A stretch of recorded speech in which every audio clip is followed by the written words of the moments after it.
I've been covering this league since 1987.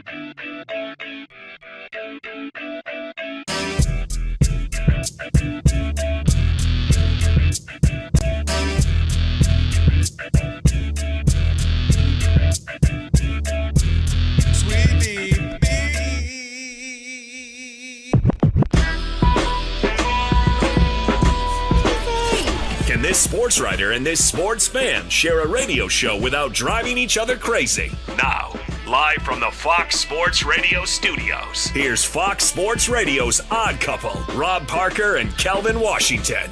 Password. Ack, dack, ack. Enter, brother. That's right. Come on in. And with that password, you now have full access to this very fine radio program for the next 3 hours. 2, not 3, not 4. Thank you, LeBron. Not 5. That's right. No matter 6. how you listen in, Fox Sports Radio, foxsportsradio.com, the iHeartRadio app, Sirius XM Channel 83, and now live on YouTube. Wow. That's right. What up, YouTube? Say my name. Rob Parker. Say his name. Kelvin Washington. And we are indeed the Odd Couple on this funky Flashback Friday. And you'll need our telephone number because we are, without question, the most listener-friendly national sports talk radio show on the planet. Ben Maller. It's not it. At least when people are still awake. Snoring don't count, Rob. Do you think Ben Maller tomorrow at his Christmas gathering will pimp slap me when he sees me? For all the Aaron talk? No. Oh, I'm sorry. I thought that's what we were talking about. No, we weren't talking about the Aaron, Okay. his beautiful wife. Yeah. You worry about the wrong person that's going to pimp slap you. That's right. I will be pimp slapped, though. That's right. But write it down. Is there somebody else going to be there? Write it down. Committed to memory. 877-99 on Fox. For you laymen out there who can't figure out the letters and the numbers, it's 877-996-6369. And if you hear feedback on the line, remember, it's your own fault. It means only one thing. You forgot to turn down the radio. And if you call in here and have a problem with what we say to you, tough, because... Well, I'm talking to you the way I want to talk to you. Do you have a problem? Turn off your station. And with all that said, remember this. The Odd Couple was filmed in She front of a taking live pictures audience. What was that? Sweetie Beanie, yeah. It's like she took a picture of us. My- right You know there. why my she hands did, slipped right? off my Nah, fault. she took a picture because you out here looking all good. Finally got your hair cut. Finally got my hair did. About to start you a grown man Silver Fox OnlyFans page. What you think, Shay? Get him, give him a little Silver Shay Fox. said, hell no. Hell no. Well, no, I forgot he got a haircut. I was like, I noticed the all black first, and I was Yeah. like, oh, he's feeling Yeah, himself he today. in his Johnny He's got the Cash all black bag. He in today, his Johnny yeah. Cash bag Hey, right wait now. till I go out tonight. I'm going to see Kerry Rhodes sing tonight. Yeah. I'll be there. Are you Shout going to out be to- there? Oh, you'll be there too? Yeah, Don't tell tonight. Big Mike. Don't tell Big- me. Why we not big- doing- is he Oh, coming? I might work until 11, but I'll that's right. I'll be there. That's right. You working right now. That's right. Shout out to Yes, Kerry. so we're going to go to see him perform. Yeah, he's got some new tracks. over there. Where is that? West Hollywood, in that area, right? So, Yep. It's at the Grove. No, it's not at the Grove, is it? It's like the Grove Studios, so I don't know. It's like It says the work with by the Grove, basically. yeah, which Okay. yeah, but still your same area ish. Yeah, so that'll be nice. It'll be good to see him live. Oh, yeah, I've heard man. his music. Yeah, He's very shout out good. to Kerry, man. So we'll do all that. Eclectic brother. That's right. And for over 40 years, TireRack.com has been helping customers find the right tires for how, what, and where they drive. Ship fast and free, backed by free road hazard protection, and with convenient installation options like mobile tire installations where they bring it to you, which is great. TireRack.com, the way tire buying should be. That's right. What's happening? How are you? Good, man. Yeah, did you welcome in anybody? I don't know. Did I not? Nah, I you ain't welcomed you in You yet. ain't welcome me in. Not yet. All right, so we got a big show. We do. Let me welcome in my partner. He is Kelvin Washington. Every time, You ever get a since I haircut, started you act putting different. grease on my hair, everything slips my mind. Yeah. I'm just Did she saying. grease your hair today? Did she grease your scalp? Look at he blushing. Look at him. Well, I told you before. One of the things that got me to marry my wife is she used to wash my hair. I told you that. No, that's a good feeling. Wash your hair, part it, put Rub grease in it it. down. Right. That's a good Are feeling. you kidding? Yeah. Everything else was bad, but that was good. I'm just All saying. right. Well, listen, it's a youngin' right now listening. All right, there you That's go. all Big Daddy like, a little head washing. Wash my head, no doubt. All right. Easy. No, man, Feel Good Friday, man. I'm happy, like I told you yesterday, I got the family. I haven't been able to see him because I work a whole bunch. So, you got the weekend. Yeah, I get to see the family and enjoy that and rest. So everybody's starting to get more and more festive. Shout out to Miss Mary Mack. Brought your boy a coffee. So I'm good, man. Very Feeling nice. good. Where's my coffee? But of course, I don't drink what coffee. It's okay. What did Mary do? That's how Wait, Mary first of rolls. all, this not Only brought you I didn't say this coffee? Mary. I didn't say this Mary. I work It's with Mary Mary. Mack. No, it's Mary Mack. I saw her hand him the coffee. That's insane. It is It's all right, insane. Mary, don't worry Thanks, about it. Mary. Mary, I'm Very Venmoing nice. you. Don't worry Wow, about it. we'll remember that, Rob. We will. Mary, he ain't even want a coffee. And we anyway. do want to say this, too. He ain't give us none of that shawarma yesterday. What's All up I'm with gonna that? say is, I'm not gonna lie. If you're not from Michigan, you're not gonna get a coffee out of me. I'm Gang, sorry. It's gang. not Michigan loyalty. You feel me? Whatever. You from Michigan, Rob? You be hating on Michigan anyways, Rob, you Rob. from Michigan. You spent more time in Michigan than any other place in your life. Yes, I spent 20 years But there. you're a hater, so So- why would I even give you coffee? No, he's from I Michigan. didn't energize the hate. Listen, he has a home, And a barbershop. business. He was there for 20 years. You are from Michigan at this point. You really are. All right.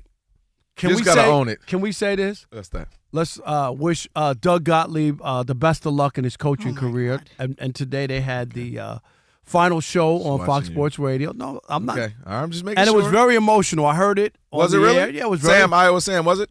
It was emotional. Okay. And Doug was in studio here, and they did it live. That's and what's up. I watched a little bit of it. It was Yeah. emotional. That's It what's was up. crazy because so many guys in our business, man. There was a couple other people Mm-hmm. I saw sign off today, so it was real tough. But all right, let's Oh, welcome in the Odd Couple crew because we wouldn't be able to do this fine radio Shout out to program Doug. without them. Shay is our producer in for Rob G. Yeah.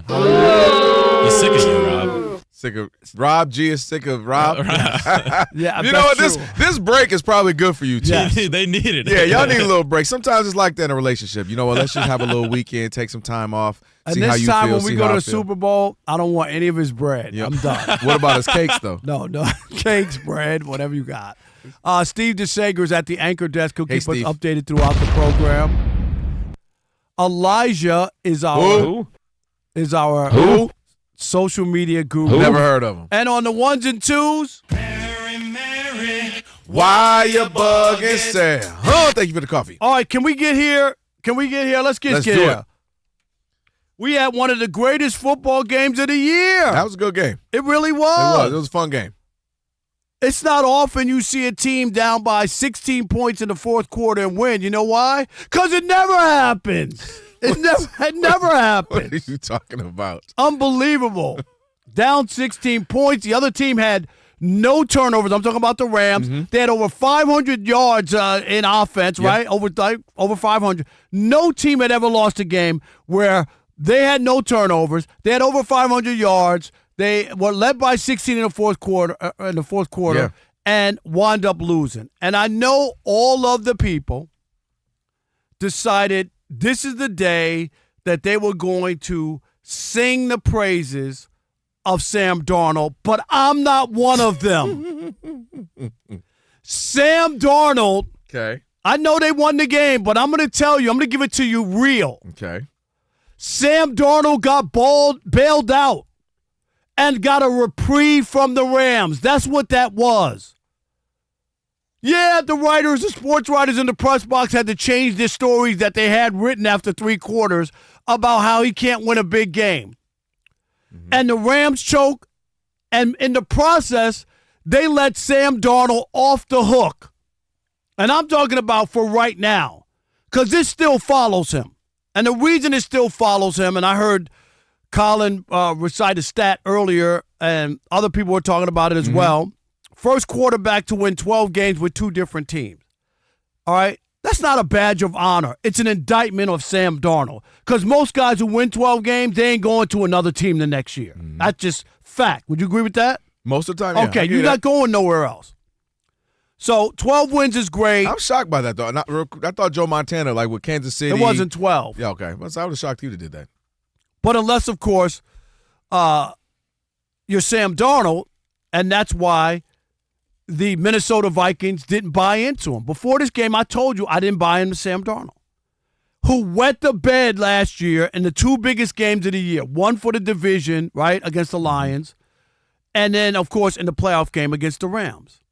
And he did exactly the same thing. Did you watch the first 3 quarters? He was atrocious. He was awful. And all of a sudden, down by 16, it was the punt return that changed that game. You know that. When you could score on the special teams and not have a long drive and eat up clock, and that turned the game around. It wasn't Sam Darnold. And then the big controversial, which really wasn't controversial when you watch the replay of it, the 2-point conversion, that was one of the luckiest plays in the history of sports that you'll ever see because it bailed Sam Darnold out. And he's lucky. I don't know who was the DB for the Rams. Didn't pick it up. Well, the ball went right through, like hit him in the chest and went through and bounced. And, of course, they were lucky that the ball was picked up. What's the guy's name? Charbonneau? Yeah. Right? Who picked up the ball. Just like, oh, who man. just really just picked it up to pick it up, and he's in the end zone. So they get the 2-point conversion. The original pass was awful. That should have been the game, and he could have lost right there, and people would be talking about Sam Darnold right now. Sam Darnold is not off the hook with yours truly. And there'll be another game. And last night, early on, those 3 quarters proved to me why the Vikings parted with him and why people were talking about Sam Darnold up until that game turned around and they got to win. And I get it. Winning is the greatest makeup ever. It covers up everything. And I get it. He threw a couple touchdowns. He was able to get the 2-point conversions, even though one was super lucky. And they won the game. And nobody in Seattle is going to be mad today. And people are going to look the other way. But Sam Darnold did not change my mind about him in big games. Elijah, put the camera on me. I'm so mad at you right now, Rob. You know why I'm mad at you? I'm mad at you because, Shay, the best part about this is, Shay, you were here yesterday. Elijah, you were here yesterday. So you heard my partner in crime, Rob Parker, sit 2 feet away from me and tell me, you know what? If he plays well and if he wins this big game and if he can get a big game on a primetime moment, I'll give him some credit. And you know what he did?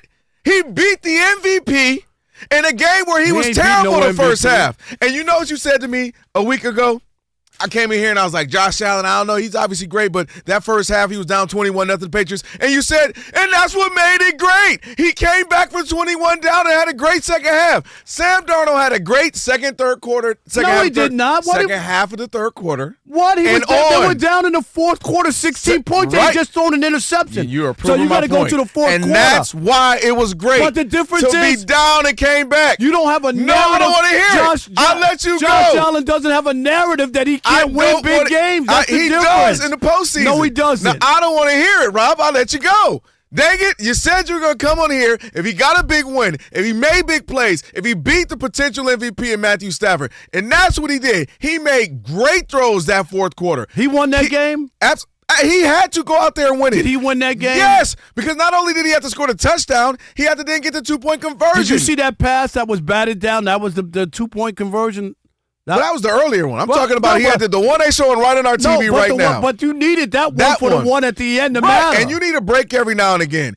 Sam Darnold did what he was supposed to do that fourth quarter. Didn't look great. And that's what made it great because Sam Darnold, historically, I would agree with you. It would have been 3-4 more interceptions. He would have had a bad game like Jared Goff had in the postseason last year. Sam Darnold would have frazzled, and everybody would have known it's over. The gunslinger Matt Stafford throwing for 400 yards. He can't do anything against the Rams. He already had 6 total between last game and this one last night. 6 interceptions against the Rams. You know what he did? He buckled up, buckled down, locked in, and made game-winning throws. Not lucky throws, game-winning throws, and let his team down, and is now potentially can win a division. Might mess around and have the Rams in a really awkward situation now because of how good the 49ers are. And potentially beat the MVP, and might mess around and win the whole entire conference. That was a performance that he needed. That was something he can build off of. And he is not Joe Montana. It's not the return of John Elway. But you have to get some of those under your belt. You have to crawl before you walk. And he was able to do that. Listen, Sam Darnold for 4 or 5 years was in bad situations, wasn't playing good with the Panthers, with the Jets. Things weren't good. Goes to a good Vikings situation and thrived. Didn't play great in a couple of games. But not a couple games. In the biggest games of the year. He came through and he got them to 14-3 in the postseason and he fell short. But what I'm saying is he didn't play well. He didn't. But if he does that, They don't want him. They cast him off. Would have been great to have him this year. Goes to Seahawks and is playing well, and now have them mess around and win the division. The week before, they didn't even score a touchdown. You got to put some respect. The week before. Not respect. Respect on his name, like Birdman told you. That's all I'm saying. That was a good win, a great win for him, confidence builder, and they got to feel really great because they had no reason to win that game until he buckled down and made some insane throws. 877-99 on Fox. We want to hear from you. 877-996-6369. You with Kelvin, you bought in Sam Darnold has a race to pass with that game, or did you see the nightmare that everybody else saw for the first 3 quarters? And the guy lucked into a big win. And all that I'm narrative saying, is put some just respect on his name. You said you would. Is just pushed to the side for right now until next week. You said you would, Rob. 877-99 on Fox. It is the Odd haircut Couple. Start acting different around on here. A funky Flashback Friday. Rob Parker, Kelvin Washington, and you know what you need to do: stick and stay. Unless you like getting your hair rubbed in the U.S. Okay.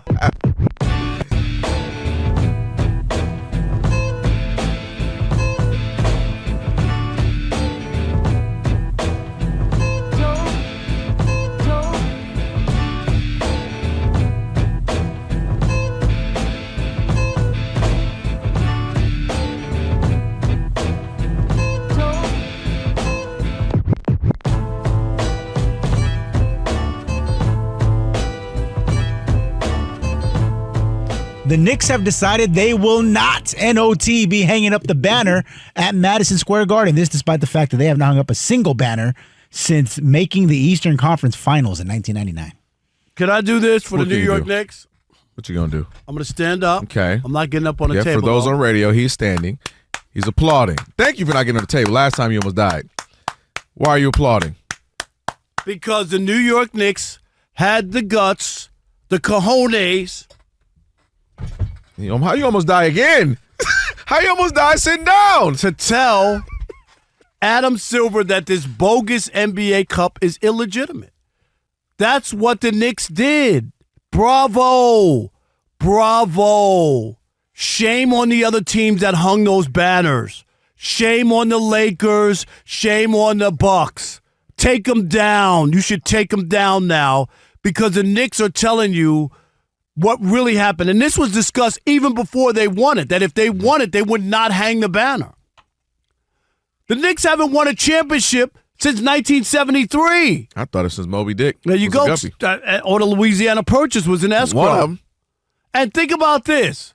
Of all teams dying to hang some sort of banner to say, look at us, look at what we did, the Knicks did not buy into that. They're trying to win a championship. That's the banner you raise, or a retired coach or a retired player. Those are the only banners that should be raised inside your arena or stadium or whatever. When you start putting up these little phony, gimmicky milestones, it's ridiculous. And Adam Silver, I mean, he begged the Lakers to put the banner up because he knew that, to make it try to be legitimate. Mm-hmm. And now if I'm the Lakers or the Bucks, I would definitely be like, why did we put it up? Like, seriously, I would really question it because the Bucks they've won championships in their history, won a couple years ago. Yep. We know about the Lakers with all the banners, okay? Really? When the Lakers put theirs up, Rob G, you remember, I questioned it. I really did.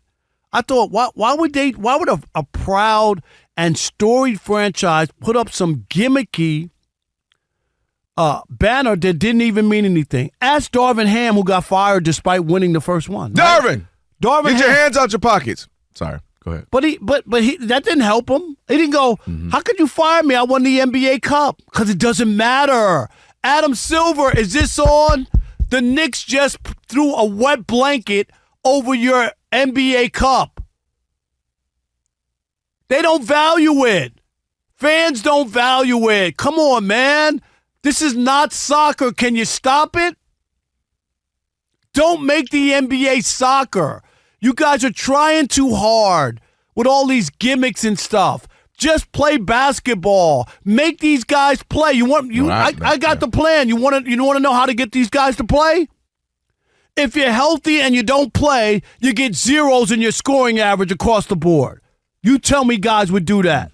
That would crush your lifetime career average, if you got zeros. You got 15 games of 0 points. Am I right? Season, that'll hurt. That would hurt you.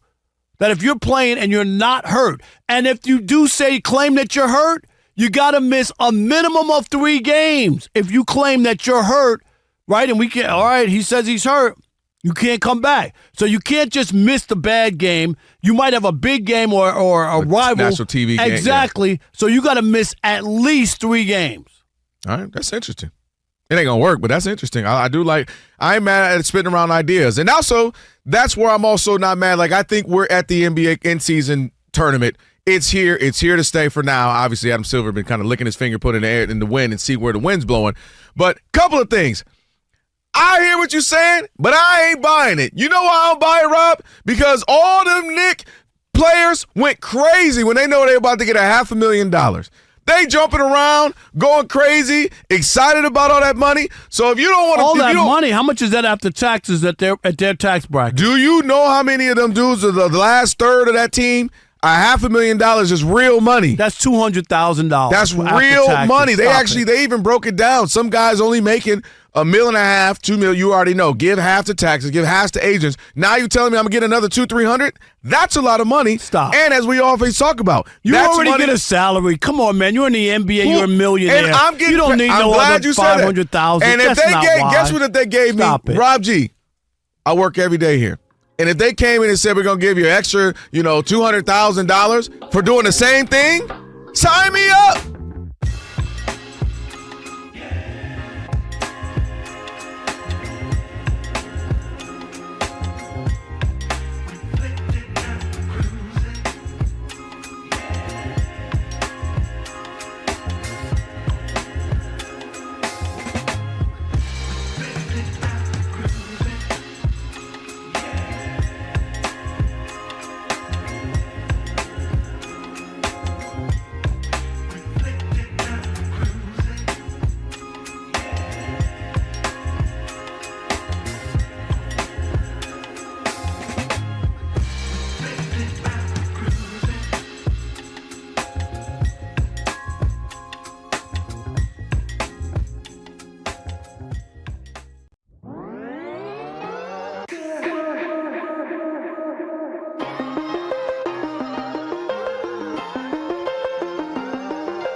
A lot of people want to get in on this. Oh, yeah.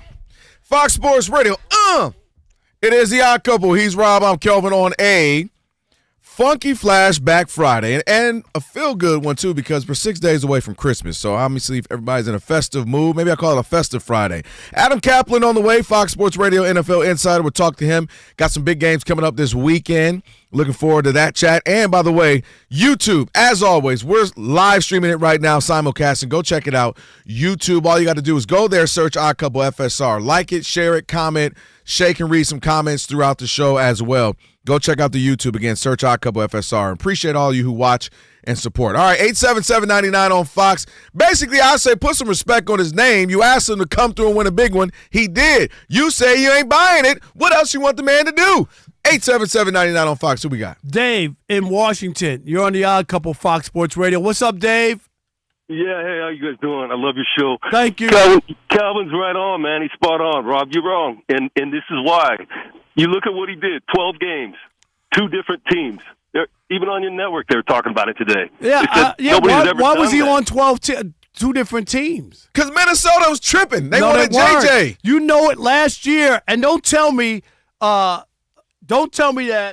Dave, when you were watching the first 3.5 quarters, 3 quarters, you were like, oh, yeah, this is my quarterback. He's so clutch. Back, Rob. I was tipping him back. I couldn't believe it. And I figured he was going to have that bad time, and he did.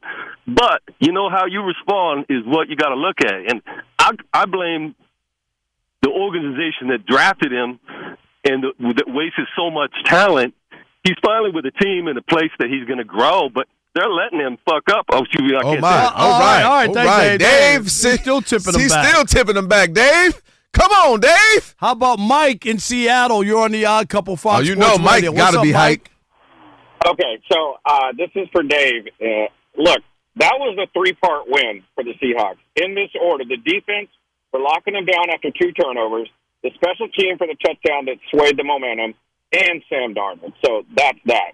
As far as Sam as a quarterback, the poor guy, I don't know, for being traded for so long and being backup, he's lost his sense to be able to handle adversity. Anytime, when it goes off the rails, it goes off the rails. Yes. Happy feet. So is he the guy? I don't know. I mean, his record said he would say he is, but you got to look at those wins. Look at last week, 4 turnovers. He's doing great, but he still leads the league in turnovers. There you go. And picks. So there's, you can't really say it was his win or he's the man, because in the big games he does choke. And, he plays poorly for 3 quarters. You're like, what happened, Lucy? It was so bad. Rob, I'm telling you, It was Rob, so bad. Thanks for I'm the about call. to give you another haircut. You sat up here and yelled about Josh Allen. What a comeback. What a great. Yeah, but why he's can't one, you but do that? Because he's one big he ain't game. did nothing. He ain't got that narrative. That Josh Allen ain't did nothing but get an MVP. He got the same narrative. He ain't won the big one yet because the boogeyman was in his way. Brian in North Carolina, you're on the Odd Couple Fox Sports Radio. What's up, B? Hey, love the show. You guys are hilarious. Thank you, brother. We appreciate it. Yes. Rob, so let me ask you, what criteria does he need to meet in order for you to finally give him some praise? If you already met the criteria and you still refuse to give praise to the guy, what's he got to do now? Win the Super Bowl? Yes, when he wins the Super Bowl, Wait a minute. When he wins the Super Bowl, I'll concede. Okay, I'll concede that. So this is what this is what I'm dealing with every day. This is what I'm dealing with. He don't win too many Super Thank Bowls. you, Brian. No, then he's Tom Brady. Because then, if he wins it, he's gonna be like, so everybody wins one. Thank you. One Super Bowl's nothing. Not the go. Matt in Idaho, you're on the Odd Couple Fox Sports Radio. What's up, Matt? How's it going, guys? Hey, I got a first, Rob. I Yes. agree with you. I don't think he played that great in that game. However, look at those 2 picks. Both were defensive great plays. The first one looked like man coverage. You run that slant, That was throw it nice. outside nice and quick. I'm not going to knock that. That's Pressure's true. coming on him. Second one, you give him a little bit more. He dumps it off, and the one defensive lineman dropped right in front of it. So 2 great plays. He also had a But the thing I lucky will 2-point. He had a lucky 2-point conversion that easily could have gone astray. You're right, but name a Super Bowl team where they didn't have some lucky breaks against for them or against them during the season, during the playoffs. We can talk about that catch that Matthew Stafford won against those Bengals by Cooper Kupp. Could we not say that was a lucky break? Yes. But that's his credit for winning one? I mean, you got to give the man at least a little bit of credit. He's got 12 wins, and even with the most turnovers, we talk about wins being whether it's not or isn't or So is the turnovers don't bother you when they lose in the playoffs. When they lose in the playoffs, and he has a bad game and has 3 or 4 turnovers, like we saw last year with the Lions, right? Didn't we see that? Didn't we see, what was it, 4 turnovers? Yeah, and we can give him that problem. Okay. But he just beat the number 1 seed Rams, a division rival. He didn't beat them. The Rams choked. No. The Rams choked. No, I'm about to send you to Dottie's flowers. Shout out to Dottie's. All right, real quick. Bouquet to give him his flowers. Hey, Drew, real quick. We got less than a minute. Real quick, Drew, what do you think? Drew. Can you hear me? Yep, yeah, we ahead. got you. We got a minute. Hey, I got scared for a second. So, if you're winning a game, if you're the one that's sole the reason for winning, if you have 6 turnovers in 2 games and the point differential is only 2 points. So, can you really say you're the most valuable player? What he's done this past game does not erase everything. He has to do more, but that just shows how loaded the Seahawks are. Okay. Yeah, nobody's saying he's the MVP, Drew. Thank you for the call. Nobody, but I'm saying he won and got a big game. People question it. He got it done. And, yes, that team definitely kept him in a couple of games. I can't wait to hear from Adam Kaplan. All right, let's do that. We'll do that in just a moment. Adam Kaplan coming up after Steve DeSager gives us what's trending. Hey, Steve. Hello. The opener of the college football playoff kicks off in 40 minutes. It's number 8, Oklahoma, hosting number 9, Alabama. Oklahoma won at Bama about a month ago in a close game. The 3 other first-rounders are on Saturday, including number 10, Miami, at Texas A&M. The 2 playoff games given to TNT on Saturday are Tulane at Ole Miss. Mississippi already beat Tulane 45-10, and James Madison at Oregon tomorrow night. Those are opposite 2 NFL games on Fox TV. By the way, Purdue rehired defensive coordinator Kevin Kane, and in Tampa today, NC State won a bowl game against Memphis 31-7. Arizona Cardinals wide receiver Marvin Harrison Jr. says he'll return Sunday from a heel injury. Jets wide receiver Garrett Wilson will remain on IR, so he's out for the season. Seattle linebacker Derek Hall was suspended 1 game for unsportsmanlike conduct. He will appeal. In the NBA, the Knicks are in action and down late first quarter, 27-23 against Philadelphia. Coming up in the late game in a couple hours, Oklahoma City at Minnesota. In the NHL, we have 5 games, including underway Hurricanes late first period, leading 1-0 at the Panthers. U.S. soccer player Tyler Adams will miss up to 3 months with a torn MCL. He had back surgery last year. The Angels agreed to a settlement with the family of their late pitcher Tyler Skaggs after 31 days in court. 9 major league teams will pay a luxury tax, including the Dodgers, paying a record $169 million. The Mets pay over $90 million and miss the playoffs. The tax total from the 9 teams is over $400 million, and it's due to be paid in about a month. The Rays traded pitcher Shane Baz to Baltimore and traded infielder Brandon Lau to Pittsburgh. The Phillies traded reliever Matt Strahm to the Royals. A reminder, the 2 NFL games Saturday on Fox TV. Philadelphia at Washington and Green Bay at Chicago. Eagles can clinch the division title with a win Saturday. Back to you.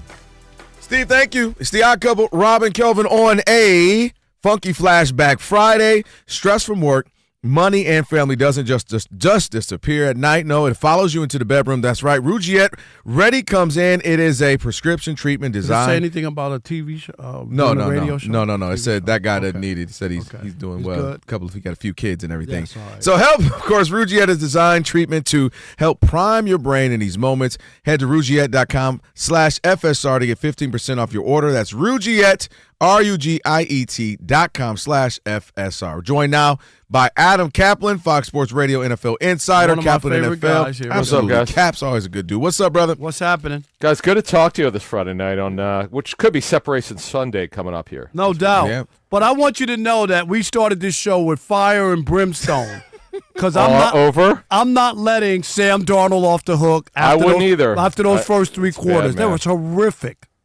Yeah, you can't. He had 4 picks in the first game. And they would have won that game. There's no question in L.A. that they would have won it. 6 turnovers overall that he's had in 2 games against L.A., and that's not good. Like Sam Darnold, there was a story from his implosion with the Vikings, had a phenomenal season until late last season against the Vikings, and he just imploded. And that the pick to Kobe Turner, why are you fading back, throwing off your back foot? Like, what are you doing there? It's just throwing the ball up for grabs. Exactly. That's terrible. He's got to know better than that. Guys who turn it over a lot, some guys could shake it, some guys can't. I would worry about him. And the reason why they're so good, guys, their defense is elite. Yes. Yeah. They're about 4 or 5 elite teams with We defense. saw it in the fourth quarter where Matt Stafford and the Rams, they had 4 punts, 3 straight, 3 and out. 3 straight. Which is crazy. Think about this. Now, I know there was overtime, but think about this. Stafford, based on what you were saying, still had 457, and they still shut him down late. Right. It was one of the strangest, most interesting games.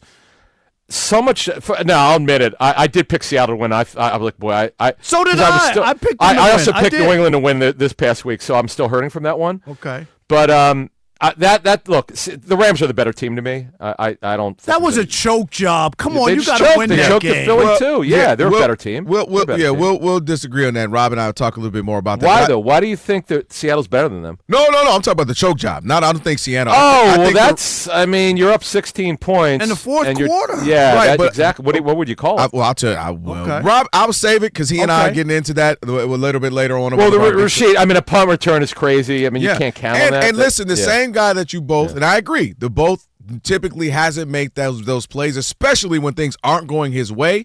Finally had to turn around and make those plays routinely through some great passes and had to get 2-point conversion. Late. So, yes. And then not to mention, it wasn't just him. The defense stepped up. So, to me, I can't look at that as choke when we had to do our part on a team that was balling on us. But again, you can't lose a 16-point lead in the fourth quarter. But it happens. If you talked about the Patriots, I'm up 20. But that was at half. That's what I'm saying. Right. I'm up, and I'm the leading. I'm the best team in the conference. I'm up 21-0. I got an MVP candidate. You can't lose that game. It's the same thing. It happens. Speaking of that, stay on this. Matthew Stafford, what he's doing at 37, he's been an amazing thrower of the ball his whole career. We know that. He's had great when the seasons. game mattered yesterday. In the well, he's already won a Super Bowl with them, so keep going. He has won a Super. I know, right? Yeah. And so I told Rob, to me, I don't, and this is coming from this guy who's from the Detroit area. He is not a shoo-in to be a Hall of Famer for me. But a Super Bowl, as he has, a Super Bowl title, and then now an MVP. He doesn't have an MVP. Stop saying if he gets it. I'm saying if he I don't think get it's it, that easy. I don't think it's a layup. I think those two things could get him there. How great has he been? And did you expect him to be this great? When just 6 months ago, give or take, he might not have even been on the daggone radar. It's crazy. I know. Look, they didn't want him. They were trying to move him because they wanted to get younger, and they had a cap issue, and they found a way. Stafford was agreeable to what they were willing to do, and he came back, and they're better for it. They're really well coached. Stafford's had a great season. In fact, it's amazing. He had the streak this season of 28 straight touchdowns without a pick.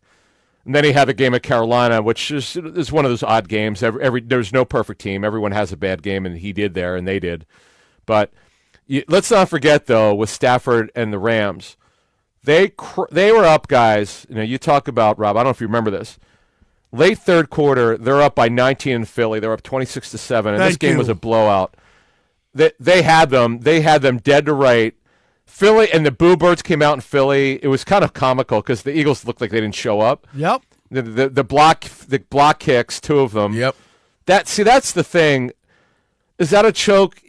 19 points is a choke, but you got to block. I mean, it's just these are chokes. These are chokes. It's a weird thing. It is a weird thing. And this is why I think Josh Allen has a real shot. He's had 3 wins this year where his team was out of it.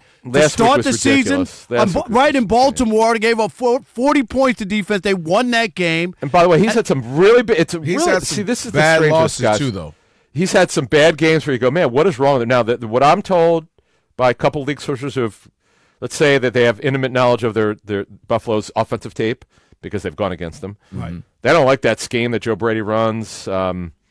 Pass concepts aren't great. Don't love it. James Cook is terrific, probably better than his brother Dalvin. But Josh Allen, who's done something that most quarterbacks can't do, come out of college who are inaccurate. He was a below 60% passer in college, and most of those guys never make it. Drew Bledsoe was one of the few that's ever done it. Right. He's a special athlete, this kid, Josh Allen. He's an incredible player, and they're not. By the way, they're not very good at receiver. They have like 4 or 5 guys. They don't have a true number one. And the flip side is Matthew Stafford has nothing but weapons. When you add Devontae, I mean, like you should be with didn't have him last night. By the way, didn't have him last night. They still threw 452. Right, but I'm just saying with Puka and with Puka and Devontae. So he has like these unbelievable weapons. That guys, works he did against 225 Puka last night. Come on now, right? And that's coming off all the drama too. Where some that guys stuff too. Yeah. He is by the way, just so you know, a little inside football. Puka Nacua, we'll never know this, but this is the way people look at Puka Nacua around the league. He's a scheme-based player. He's not a true outside receiver. They reduce him. They kind of move him inside. He's got a big frame, and he knows how to run routes, and they scheme him open. Obviously, he has Stafford. But he would not be as good with other teams. It's just one of these things where he's on the perfect scheme. He's an unbelievable football player in that scheme. I just want people to understand He's Draymond Green, who if he doesn't go to the Warriors, you know what I mean? Seriously, Adam, he wouldn't have had that career. But you know what? But he's a stud. I mean, in this scheme, he's incredible. All right, what he did last night was ridiculous. Go ahead. Big game, Lions and what is Steelers. That's on Saturday or Sunday? No, Sunday. Sunday. Yeah. Tomorrow is 4:25. Big game. Obviously, the for Steelers the odd couple. Steelers, big game for the odd couple because we have 2 bets riding on that game, And my point is, if the Lions lose that, their chances of They're making done. the playoffs, right? Yeah. Are almost, They're hanging. I mean, they're barely. I mean, they wouldn't be in if it started today. But yeah, they're on life support to make the playoffs. Exactly. And the Steelers have a 1-game lead over the Ravens, so this is an important game for them. Just talk about that game and where the Lions are. That a year ago they were 15-2, and here they are 8-6. And trying to survive. Yeah, I mean, we talked about this a couple weeks ago. I just was not high on the Lions this season. They were my team 3 years ago when no one was talking about them. But Dan Campbell's a really good coach. He had to make a tough decision to take over the play calling. I mean, he's done a nice job with it, but there's something going on, Rob. Why do they have all these injuries? This is the third straight year they've had massive, particularly the last two. Yeah. That's something that other people have kind of clued me on. It's kind of subjective because you don't quite know how they're being trained, but why do they keep having these massive injuries, particularly in the secondary? There's Brian Branch at torn Achilles. That could happen in any game. That was a tough one, but they've been devastated at corner for 2 seasons. They have zero chance to do anything, even if they get in. They're not going to get a bunch of guys. There's some players you're not going to get back. That's not good. Now, in that game, I do like the Lions. A slight lean towards the Lions. The Steelers without Watt, that's massive. They have a couple other guys who are out for this game. They're another team that they have to look. The Steelers have to finally look at themselves and go, where are we going here? I know the talk around the team is they want Rodgers back. That's great, but they have not been able to develop a quarterback since Roethlisberger retired. Right. They definitely need to develop one. No, they need one. Well, and they need a playoff win. I think Mike Tomlin. He hadn't won one since 16. Think about that. That's what organization? That's my point. Let me make this point. What organization would keep the head coach if he hasn't won a playoff game? I agree. He's still living off of that Super Bowl. Exactly. I know they went to 2, but he is a good coach. They make it all. They pretty much make it every year, but they don't do anything. Right. Marvin Lewis, look, he couldn't win in the playoffs. He was part of the turnaround. 0-7, but he couldn't win in the playoffs. I know. And so it's kind of amazing to me. I know that there's a reason why they win a lot, but because they've only had 3 head coaches in team history. But it's just kind of bizarre here what they've done here. There's a little bit of a lack of accountability is what the people in the league believe here. Yeah, I think they've banked on the stability. Now they're stuck with it. We appreciate it, man. Yep. Happy holidays to you. Same to you guys. Appreciate you. Always good time with Adam. Go ahead and give him a follow if you don't already. Kaplan NFL. Play of the day, Shekel City on the way. And it might be time for somebody to hang it up. Huh? We'll tell you who. It's the And it ain't me. I told you that. Just because I turned and looked at you didn't mean I was talking about you. It's the Odd Couple, Fox Sports Radio. We are Fox Sports. But, of course, holiday season, you and the fam may need some new stuff. Well, let me tell you where you can get that at. That is at Aaron. So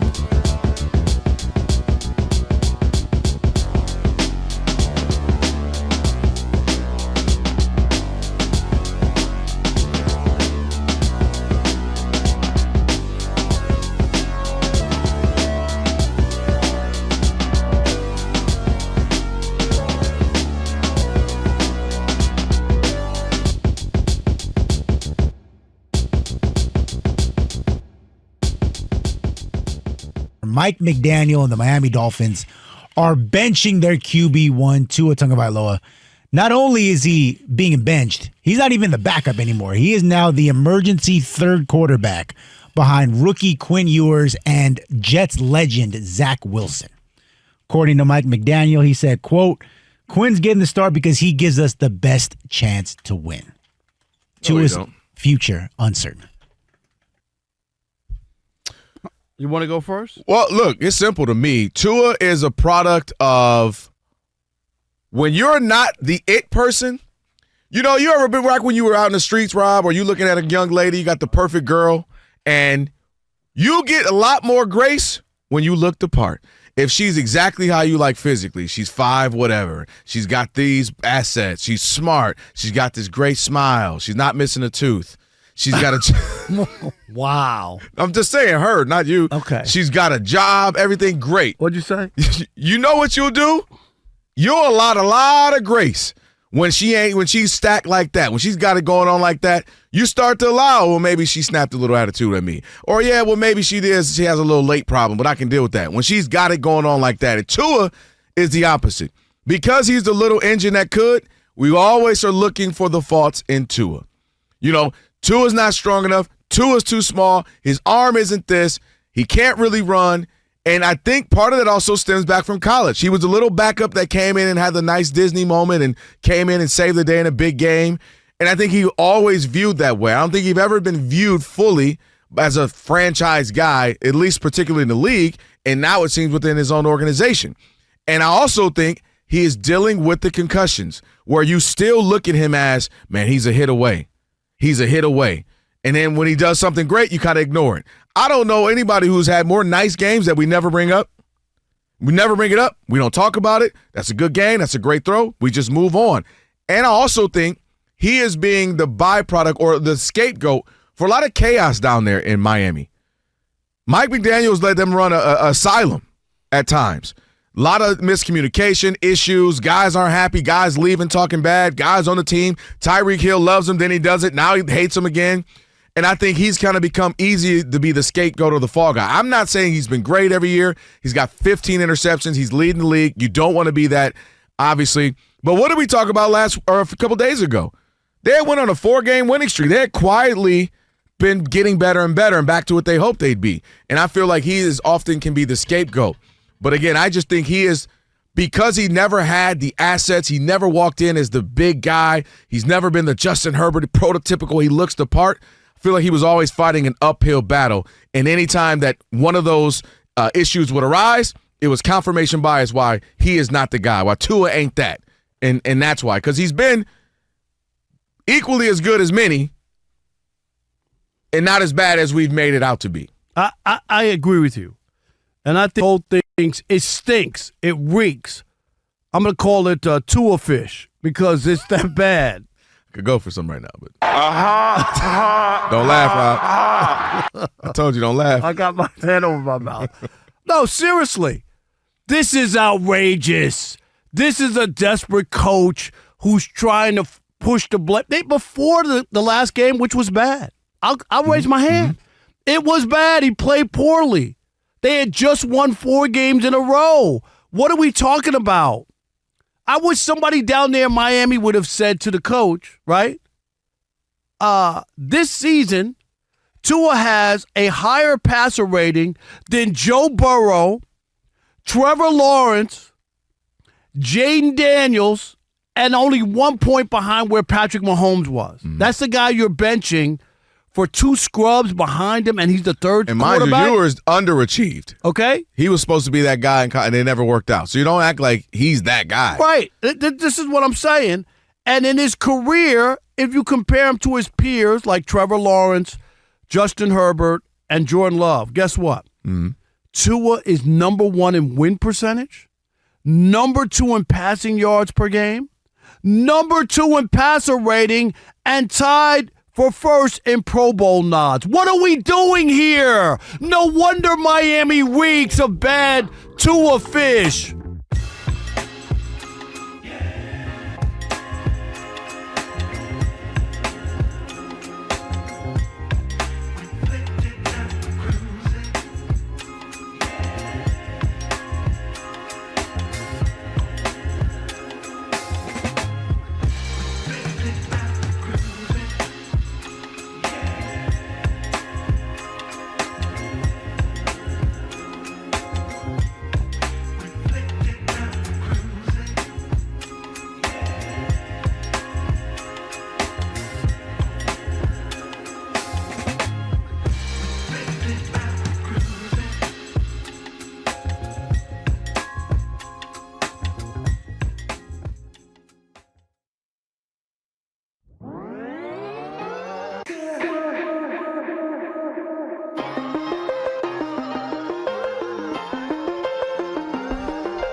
This might be my favorite Christmas song right here. Hang on the mistletoe. Donnie Hathaway, rest in peace. It's the Odd Couple, Rob Parker, Kelvin Washington on a Funky Flashback Friday. Shout out to Mary Mack hitting you with the festive this tunes. Is brown snow right here. Brown snow. Oh, yeah. What, it ain't dreaming of a white Christmas? What you saying? This. Ooh, the fireside. All right. It is now time for your Tire Wreck Play of the Day. All year long. Play fake. Stafford fires. Nakua again. Nakua will take it to the end zone. Puka Nakua, 41 yards. Amazon Prime on the call. Of course, they would ultimately lose that game. We'll come back to that in just a little bit, by the way. It's your Tire Rack play of the day. For over 40 years, Tire Rack's been helping customers find the right tires for how, for what, and where they drive. Ship fast and free, backed by free road hazard protection with convenient installation options like mobile tire installation. TireRack.com. It's the way tire buying should be. It is now time for Shekel City. Welcome to Shekel City, the home base for Rob Parker's daily picks against the spread. Yeah. All right, last night, 1 and 2. Oh, come on, man. I'm slipping lately. 94 and 87 is our total, and here we go tonight. My best bet. Who you got? San Antonio Spurs -3.5. They're in Atlanta taking on the Hawks. Okay. I got Cleveland -4.5. They are hosting the Chicago Bulls in Cleveland. Looking good right now. It's early. And Oklahoma City Thunder -7.5. They're in Minnesota taking on the T-Wolves. So there you go. The Thunder -7.5, Cavaliers -4.5, and the Spurs -3.5. And remember, Kelvin. What's that?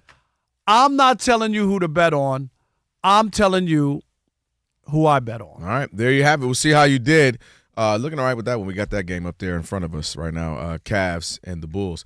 Al Michaels, obviously on the call for a great comeback from the Seahawks.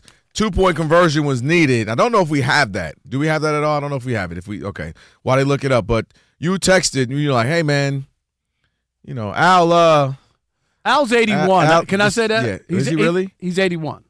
And he wants to come back for a year. He's like openly talking that, he wants to be brought back. I guess his contract's What was up with the AI thing where he was allowing AI? I guess they use his voice for the opens and certain things. And you saying they should need the AI the whole game?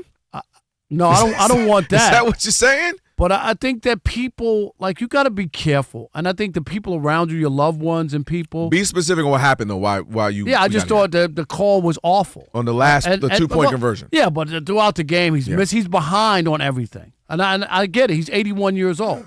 Everything is like it happens. Someone, obviously a spotter, is telling him, and then he says who it is. But we're already starting the next thing. You know what I mean? Then it's not like he knows who has it.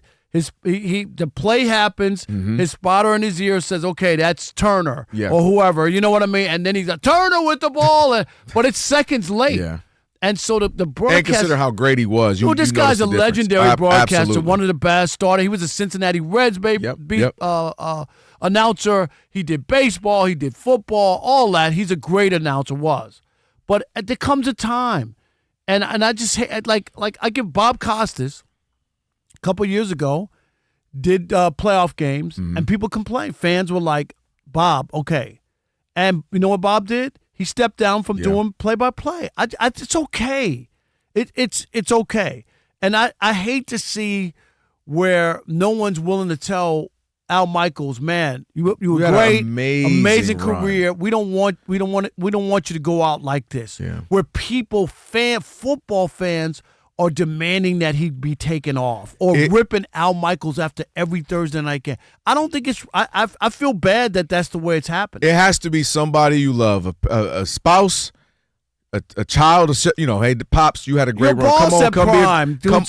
Come on, be a grandfather. Nobody wants to be the bad person. Nobody wants to do that. And I'm gonna give you an example. But am I being mean? No, because I'm gonna give you an example. Dick Clark doing the ball drop. After he had a stroke. That was the worst thing I ever saw. Bad. I felt bad, but somebody was supposed to say, "Don't." He was America's oldest teenager because Dick Young was youthful and everything, and his family allowed him to go on and do the countdown after a stroke. And it was bad. If anybody recalls, it was really bad, and Ryan Seacrest had to prop him up, and it was bad. And my point is, somebody's got to be in your life that before it happens, though. Hey. If I get to this point, babe, stop me. You have my right. I'm telling you now. Just tell me, babe. Give me that look that it's that time. And sometimes we all need that. Some truth tellers in our life. We are Fox Sports.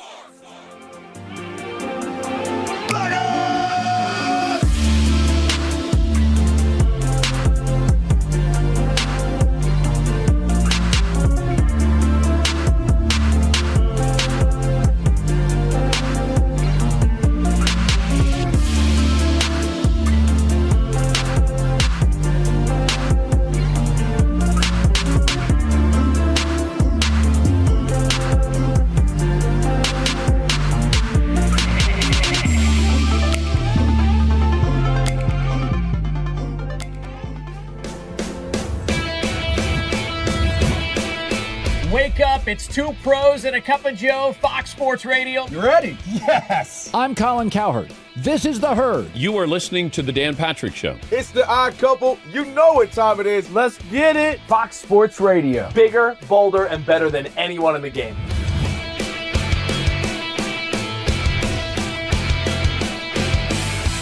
Fox Sports Radio is the #1 sports audio network. Diverse, fun, entertaining, and driven by the big sports topics of the day. They had to bolster the offensive line, which they did. You finally said something right. Congratulations. That game was incredible. You are wrong. You could take that trash somewhere else. Wham!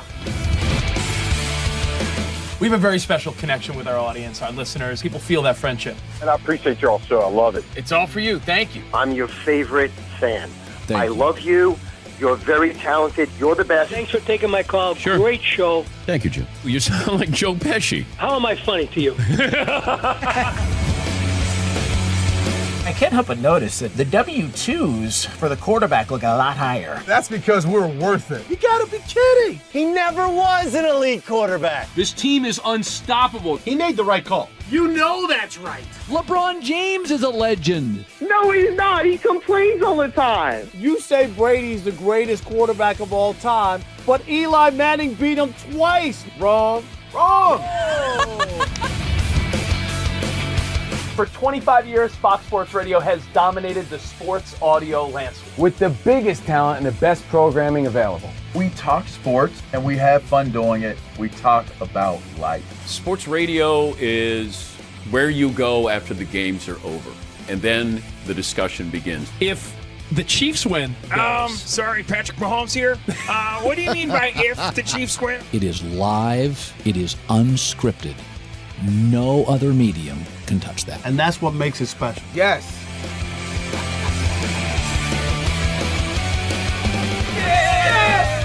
Who wants some? Bigger, bolder, better. We are Fox Sports Radio. Yeah.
About 10 minutes away from kickoff for the opener of the college football playoff. Number 8, Oklahoma hosting number 9, Alabama. The 3 other first-round games are on Saturday. Duke quarterback Darian Mensah will return next season. Arizona State wide receiver Jordan Tyson declared for the NFL draft. Arizona Cardinals wide receiver Marvin Harrison Jr. says he'll return Sunday from a heel injury. Falcons wide receiver Drake London is due back on Sunday at Arizona after missing 4 games with a knee injury.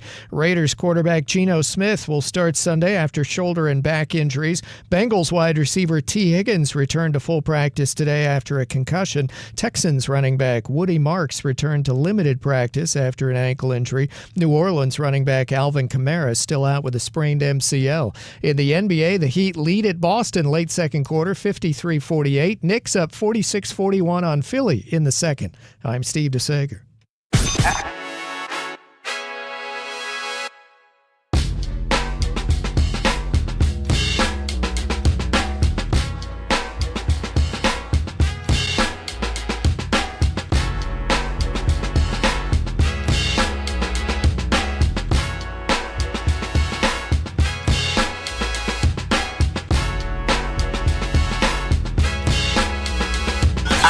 Can this sports writer and this sports fan share a radio show without driving each other crazy? Now, live from the Fox Sports Radio studios, here's Fox Sports Radio's Odd Couple, Rob Parker and Kelvin Washington. Hour number 2 here on a Funky Flashback Friday. Rob Parker, Kelvin Washington.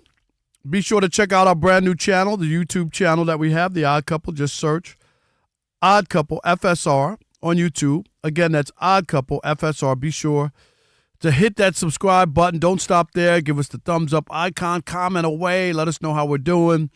Check us out on YouTube and watch us live right now. Just search Odd Couple FSR and subscribe. My best friend Fred Royster down in Maryland.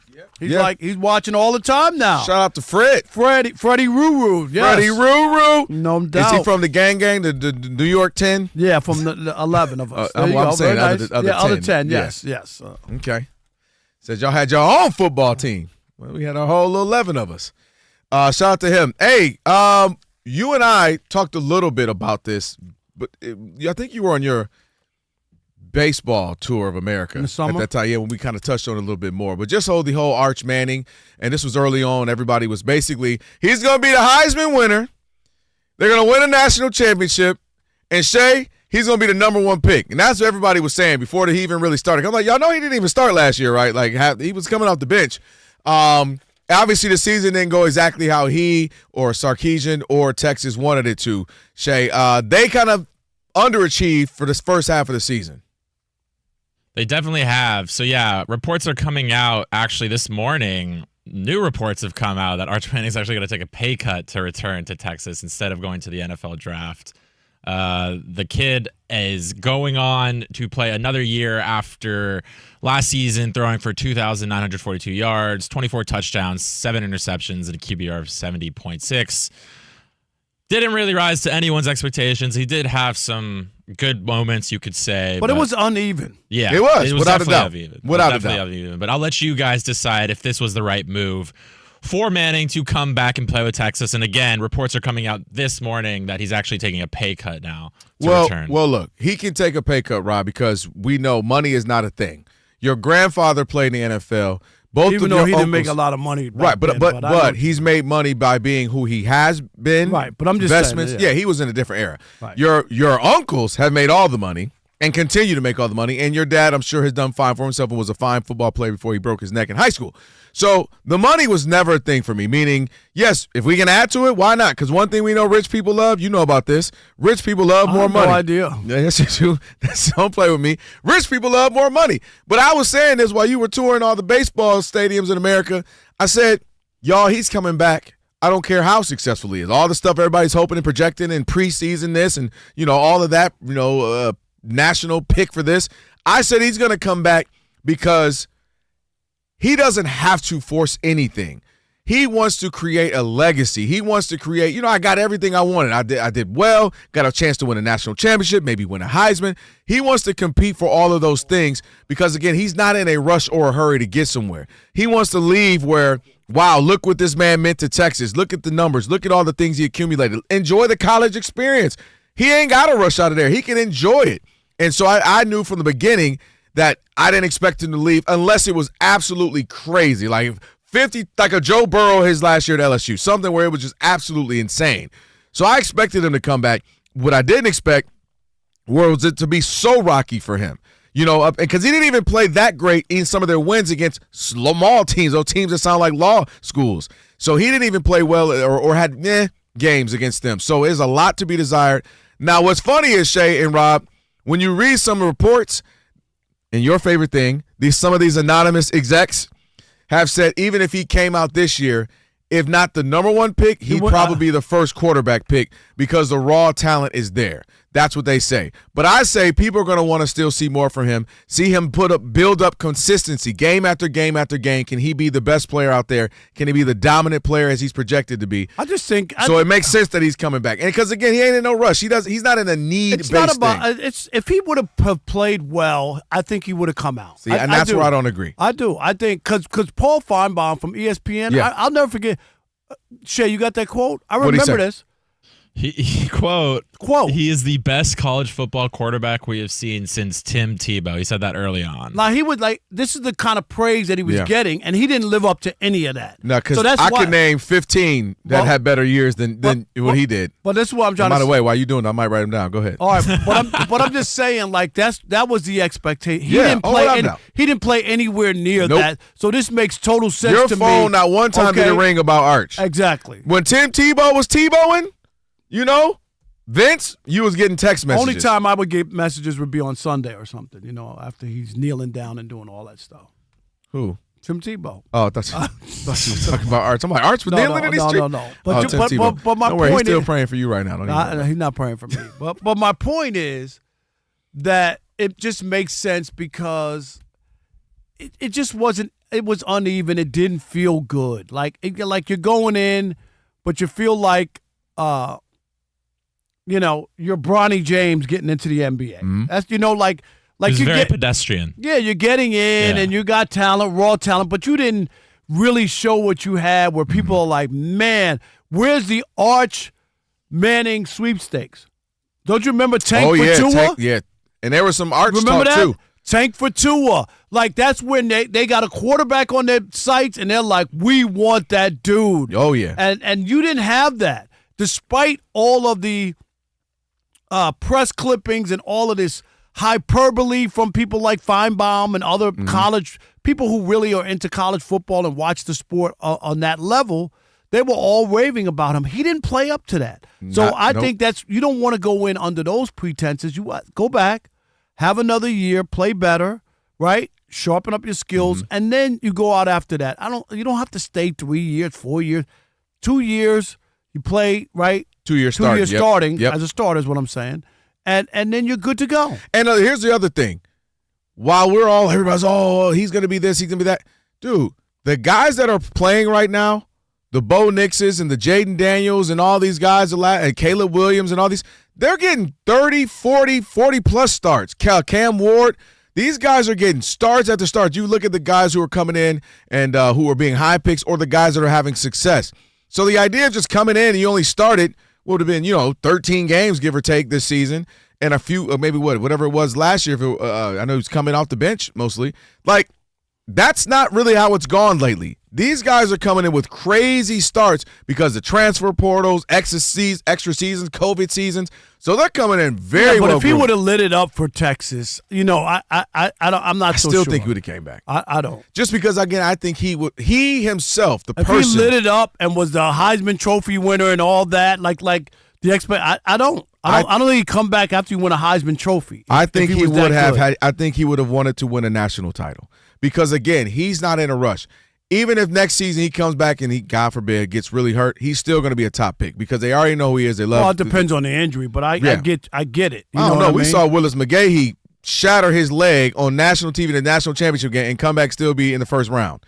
first round pick, and that How'd was a that running career back. go? He was all right. Well, just he had all right. a solid career. Yeah, he wasn't the player that he was in college. Yeah, but he had a good career though. Like all things considered, I wasn't mad. What do you know about him? Give me something from Willis McGahee. Anything? He probably rushed for. So you don't even. That's what I'm saying. Like 6,000 yards. Look this up, Shay. Yeah, look it up. I'm just saying. I get your point. He still was drafted, and they still thought. That's what I'm saying. Him, we've seen guys get. You should have said like Brian Robinson Jr. Like he got shot. Yeah. And came back. You know. Jalen Smith. Yeah. You had a lot of. I don't know why you said. Well, because we saw that on national TV. Is what I'm saying. We saw his in a national championship game. We saw his leg go the other way. Yeah, you're right. Actually, He did okay. I got his stats right here. Yeah, he did all right. He did all right. He had 2,095 total rushing yards. Okay, I take that back. I spotted him a few. You said 6,000? Yeah, that's all he had. Dang, Willis, I take that back. I thought he had about another good year and a half. That is why I was saying to you, I don't remember this great career in the NFL. I thought he had a better. Yeah, hold on, give me something. Let me relook at that. Yeah, we'll take some time. Okay, wait. He had 8,000. Okay, I'm about to say. I'm like, the dude played years. How many years did he play? 95 rush attempts. Okay, woo. But he only had 65 touchdowns. Okay. Only? How many years did he play? He played. Just curious. 6, 7. Oh, he played a lot of years. He played from 2004 to 2013. Yeah, Willis had a nice career. 8,000 yards. You know they put 10,000 as the benchmark for guys. I don't remember. I feel like 65 touchdowns is not a lot for that many years, though. Think about it though. If you play 10 years, 6 a year, or if you want to cut it and go, 10 years for 6 years, that's nice. 6 a year. Everybody ain't LT. He had his first 2 years. He had 1,000 yards. Yeah, that's coming off a broken leg. And that was the only two? Yeah. He had another one in 2007. Yeah, and then in 2011, he said, "I'm not done," and had 1,199 Willis McGahee, he had a good career. I told you. Which was his best year, actually. I'm telling you, he came back and was balling. Yeah, he did come back. Hey, don't ever do that again, Shay. You had me shook it. Yeah, no, I was my like, bad, man. There's a reason you're over there and I'm over here. I was like, wait a minute. I thought Willis was balling. I swear he was on my fantasy a couple times. I don't remember him having that. Yeah, no, because that was the thing. Was like, because remember the gamble. I remember that. What would you do? I remember. Do you remember what the gamble was for him? No. Because he was obviously elite. Miami or Miami, however it works, but it was $1 million insurance policy. So basically, the policy is if you never go back to playing football, you get $1 million. That's a policy. Or you take your shot and who knows, you might crumble your leg the first play. What do? You take that $1 million and say, hey, at least I got a career, I got education in Miami, I got $1 million, I can start a life, or you take the gamble. But $1 million ain't that much. $2.5 million insurance policy. Okay. That's what it was? $2.5 million insurance policy for the Hurricane sophomore stud who was projected to be a top NFL. 2.5. That's real money, Rob. No, I know. $1 million's not then, real. Too, 2004. 2004, yeah, 2.5. But I'm saying after taxes, yeah. You know what I mean? Like $1 million. Oh, you ain't got to pay the taxes. Yeah, Rob. okay, all right. Now you're down to $750,000. Come on, Rob, you ain't got to pay all right, taxes. 877-99 on Fox. Where are you on Arch Manning? Did he make the right decision? Going back to Texas. Some say he could have still been a first-round pick this year. Yeah, some execs are saying that he didn't have to go back, that they saw enough. He's raw, but they see the raw talent. Would you have gone back? Chance to dissect you even more, point out more of your flaws, and a chance for you to get hurt. There's a lot of things that can happen. We saw Matt Leinart go back when he was supposed to be the overall number one pick, went back.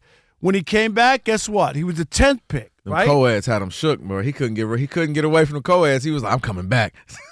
But I'm coming back, Shay. I didn't understand, but what? Okay, so you go to the NFL, you still can't get co-eds? People, dude. No, you got co-eds with money. Dude, you know what I'm saying? Listen. No, I don't. LA did not have a football team. He was the man. Yes, but I'm just saying. Him, Reggie, no, them dudes was living like. So he wasn't the man. He wouldn't have been the man if he's an NFL He wasn't the man. star. Where'd he go? Houston or Tennessee or something? He wasn't the man there. Come on. They were like, who is this dude? I don't know this dude. All right, 877-99. LA, Hollywood. That's why you here. 877-996-6369. Where are you on Arch Manning? Mistake or the right move? We want to hear from you. It is the Odd Couple on a Funky Flashback Friday. Rob Parker, Kelvin Washington, right here on Fox Sports Radio. Stick and stay. Unless you have 2,095 rushing yards in the U.S. of A. Oh, my.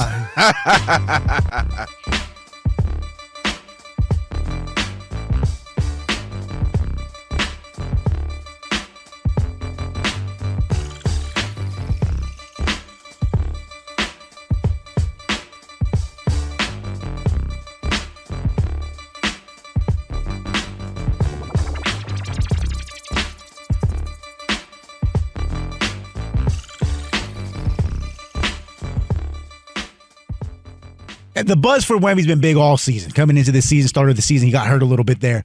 But then he came back with the vengeance over the weekend, took down the Oklahoma City Thunder in a game that the Spurs won by 2 points. Wemby came off the bench again because he was coming off injury, only played 21 minutes, and was a plus 21 during that span, which is leading a lot of people to suggest that if and when they win this game tonight, they win the NBA Cup, it's going to springboard them the rest of the way, maybe even into NBA championship contention. Guys, number one, is that true? Number two, no. If it is true, what's to stop the San Antonio Spurs from pushing all their chips in the middle of the table and going all in with Wemby right now? I want more time. I'm not doing that. We just saw, and I'm not saying that, we just saw the Colts do the same exact thing. They pushed all their chips in the middle because they thought they had something with Daniel Jones. They gave up the 2 first-round picks for Sauce Gardner, who's turned into Applesauce Gardner. And now they're losing, and they might not even make the playoffs. Like, that's don't disrespect old man Rivers like that. I'm just saying that's how bad it is. And I'm just saying on the Wemby case, I just want to see. I want to see this team together a little bit more. I want it to gel. I don't want you to go out and run and go like, oh yeah, let's go get Giannis and we're gonna win the title and this and that. I don't think we're there yet enough to throw all the chips in the middle of the table. You got a great starting piece, right? A great piece, and you got these other young players around them.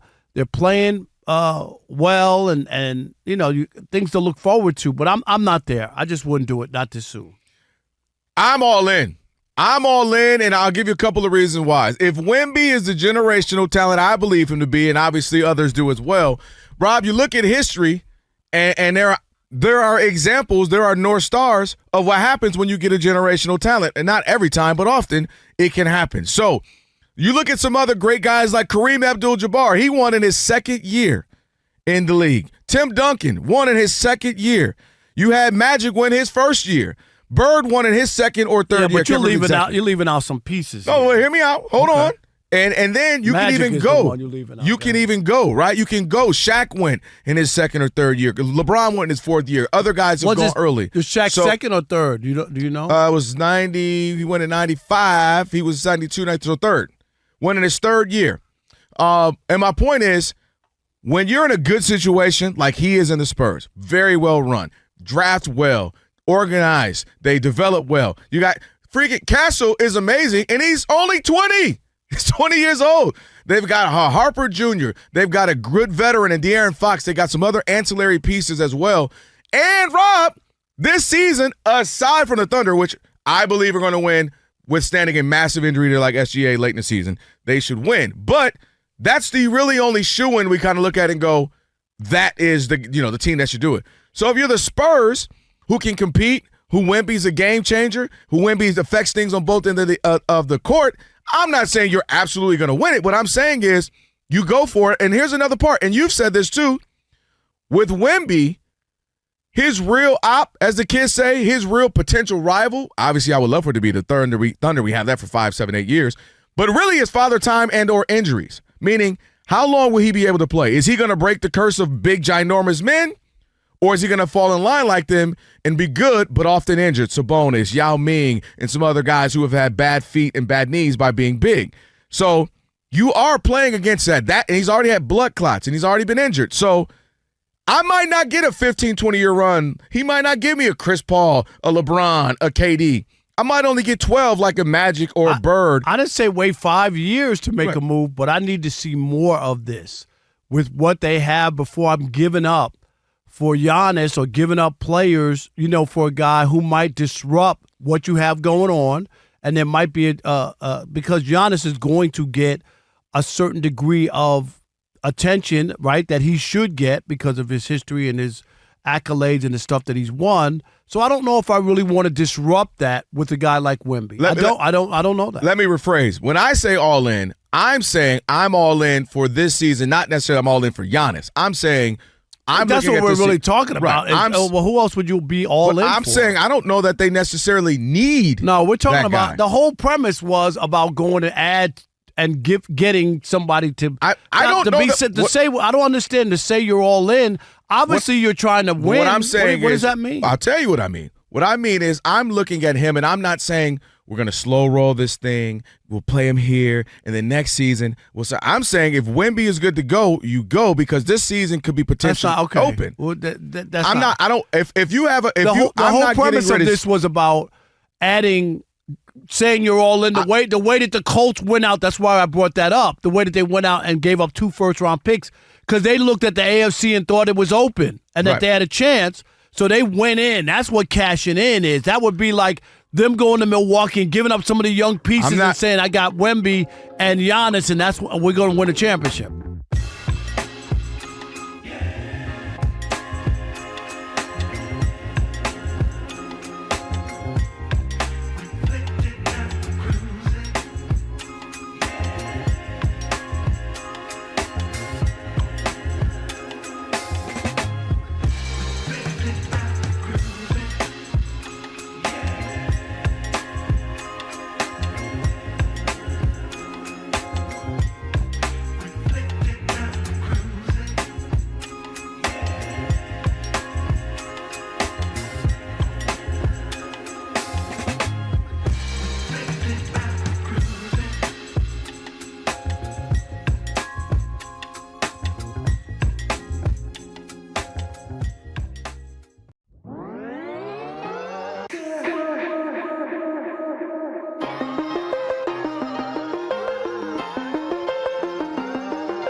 Everybody's always making all these AI songs. It's the Odd Couple, Rob Parker, Kelvin Washington on a Funky Flashback Friday. I want no AI Christmas songs. Yeah, no. dude, I got a friend who just any song. It could be 50 Cent, Nelly, Eminem, like doesn't matter. And he has all AI versions. That's all he rides around and listens to. I am very anti-AI. Yeah, shout out to my boy Casey. I called you out, Casey. All right, on the way, we got Sean King. We'll be down with the King in a little bit. Looking forward to that.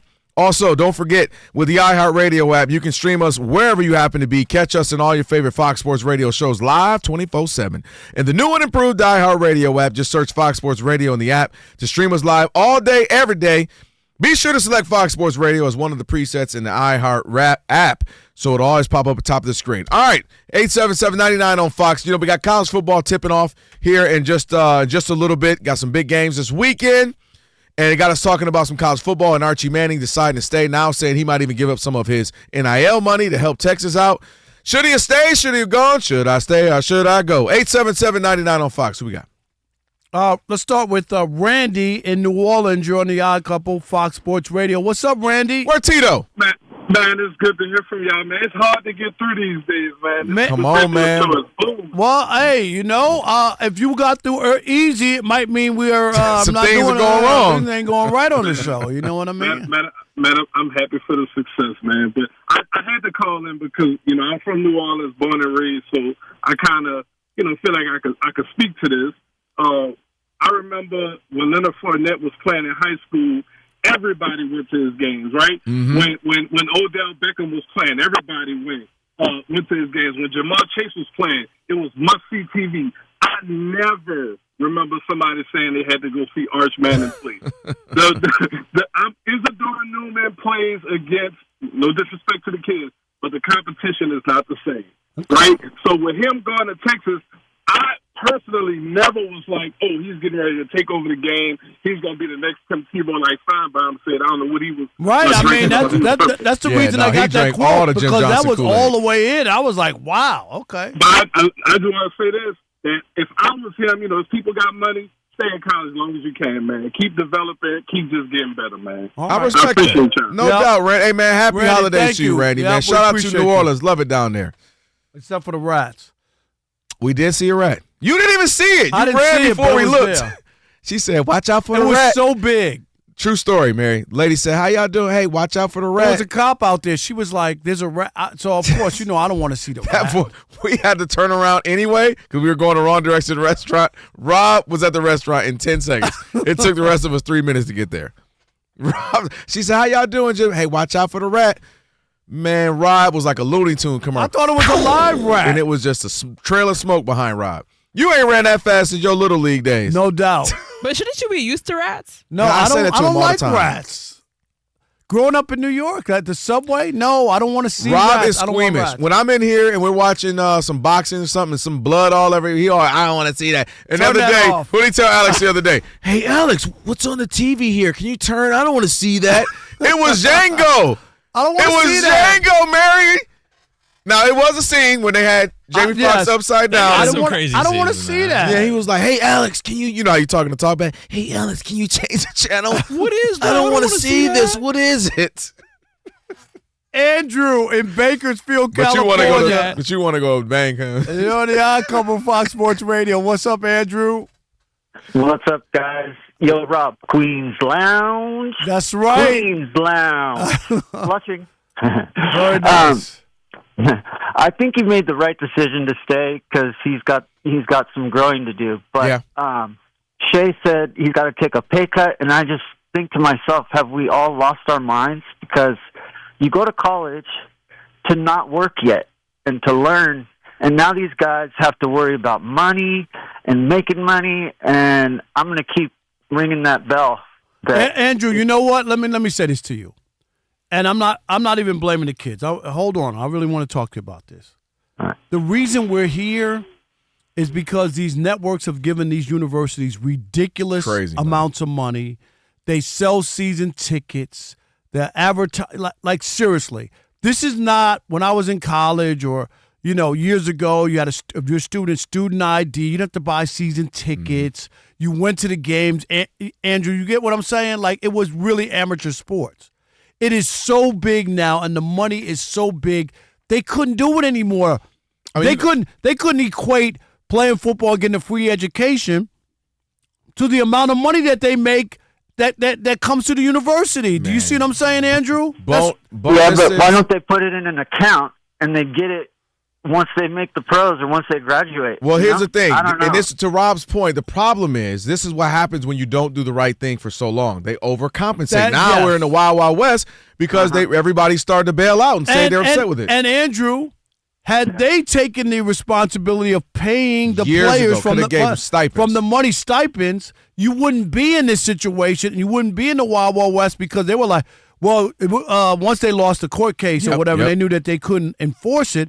They were like, well, let somebody else pay them. So once you say let somebody else pay them, you can't dictate how much money people are getting. And it gets weird, and that's where they That's blew it. why we're Holding here. too tight for so long. Yep. And to your point, Rob, you got a coach. Thanks, Andrew. Appreciate you, Andrew. Happy holidays. You got a coach looking you in your face, telling you, man, it's not about money. It's about this. Worry about this. Play hard. It's for your pride. Let me call my agent real quick. How much we got? Yeah, coach, they're gonna give you 3 years, $30 million. I'm out. And by the way, you got a Coke deal, so every time you do your press conference, put a Coke on the table. That'll be another $2 million. Oh, and by the way, you got your dealership over there, but little such and such over there better not go get no tattoos, Rob. No, it was terrible. Better not go sign a couple autographs to get some tattoos. I was the biggest anti-NCAA. Basically, that organization was organized crime. I called it identity fraud. Organized crime. Yep, it was identity. I've been saying this for years. Identity fraud. You're taking these kids' name, likeness, and image and likeness, money. And then I go sign an autograph, and I'm in trouble. I love the one was the college football game where they would take the team from a particular year, Ohio State, the running back, the number here. Oh, that's not you. Same height, same weight, same complexion. And they would be like, oh, no, that's not wearing your number, the season that you won the national championship, all that. But they told the kid it wasn't him. No, it's not you. That's just that's a number not you. and everything. Exactly. It's not you. Oh, okay. Yeah, we got a guy in a video game that's literally you. And it was so bad that they shut down the company rather than pay the kids. Yep. And now they brought it back, and they tricked the kids into signing releases and giving them $500 in a game. But am I right? They shut down the business rather than share any money with the players. And this is what happens when you ignore it. Crazy. It can be so small. If you do it right, here you go, take care of you. But now here we are. And, of course, they got to figure this thing out. At some point, they will. On the way, Sean King. Down with the King. We'll be down with the King after Steve DeSager gives you this award-winning update. Steve. Hello, gentlemen. We've got the opener of the college football playoff underway, and Oklahoma into the red zone, scoreless with about 6 minutes to go first quarter. The number 8 Sooners hosting the number 9 Alabama Crimson Tide. These first-round games are at campus sites. Tonight's winner goes to the Rose Bowl quarterfinal against number 1 Indiana. The 3 other first-round games are on Saturday. Oklahoma had the ball first, wound up punting tonight. Then Alabama went 3 and out. Now a nice drive going for Oklahoma. Again, they're in the red zone, first and goal coming up. Duke quarterback Darian Mensah will return next season. He had transferred there from Tulane this past offseason. Arizona State wide receiver Jordan Tyson declared for the NFL draft, so he's expected to miss the Sun Bowl against Duke. In Tampa today, NC State won a bowl game against Memphis 31-7. Western Michigan defeated Kennesaw State 41-6. Oklahoma is in the end zone. Extra point would make it 7-0 Sooners over Alabama. About 5.5 minutes to go in the first quarter of the playoff opener. Atlanta Falcons wide receiver Drake London is due back on the field Sunday at Arizona after missing 4 games with a knee injury. Cardinals wide receiver Marvin Harrison Jr. says he'll return Sunday from a heel injury. A reminder, there are 2 NFL games on Fox TV Saturday. Philadelphia at Washington, then Green Bay at Chicago. Limited night in the NBA, currently early third quarter at Boston. It's the Miami Heat leading 67-65 over the Celtics. Knicks at home early in the third, lead 61-60 against Philadelphia. Big lead late first half for San Antonio, up 66-44 at Atlanta. Hawks star guard Trae Young is out for rest. He just returned from injury last night. In the NHL, among the 5 games going this evening, Hurricanes lead 2-0 at the Panthers late second period. U.S. soccer player Tyler Adams will miss up to 3 months with a torn MCL. The Angels agreed to a settlement with the family of their late pitcher Tyler Skaggs after 31 days in court. Back to you. All right, Steve, thank you so much. Our couple, Rob and Kelvin, on a funky flashback Friday. Again, happy holidays to you all. Thanks for rocking with your boys. Speaking of boys, I'll get to Tire Rack first before I get to Sean. We got to tell you about Tire Rack. We've been telling about it for years. For over 40 years, Tire Rack's been helping customers find the right tires for how, for what, and where they drive, ship fast and free, backed by free road hazard protection with convenient installation options like mobile tire installation. That's right, they'll come to you, TireRack.com, the way tire buying should be. And we are down with the King, Sean King, right now. Sean King, of course, former NFL quarterback, Fox Sports Radio NFL analyst, real Sean King. Sean, I got to give you some credit, by the way. Some weeks ago, you were like, hey, man, don't sleep on Indiana. You was calling it out earlier, a couple of your sure shots. And now I was telling Rob, we were talking a little bit about it. I said, I don't think, no matter who wins in this couple of these games, who they would face next, I said, I'm not so sure they're not going to be able to win this whole thing. Yeah, Indiana's got a good squad. Hats off to Kirk Cignetti, but I want to start the segment with this. Tulane 28 tomorrow, Ole Miss 24. Oh. Is that your alma mater?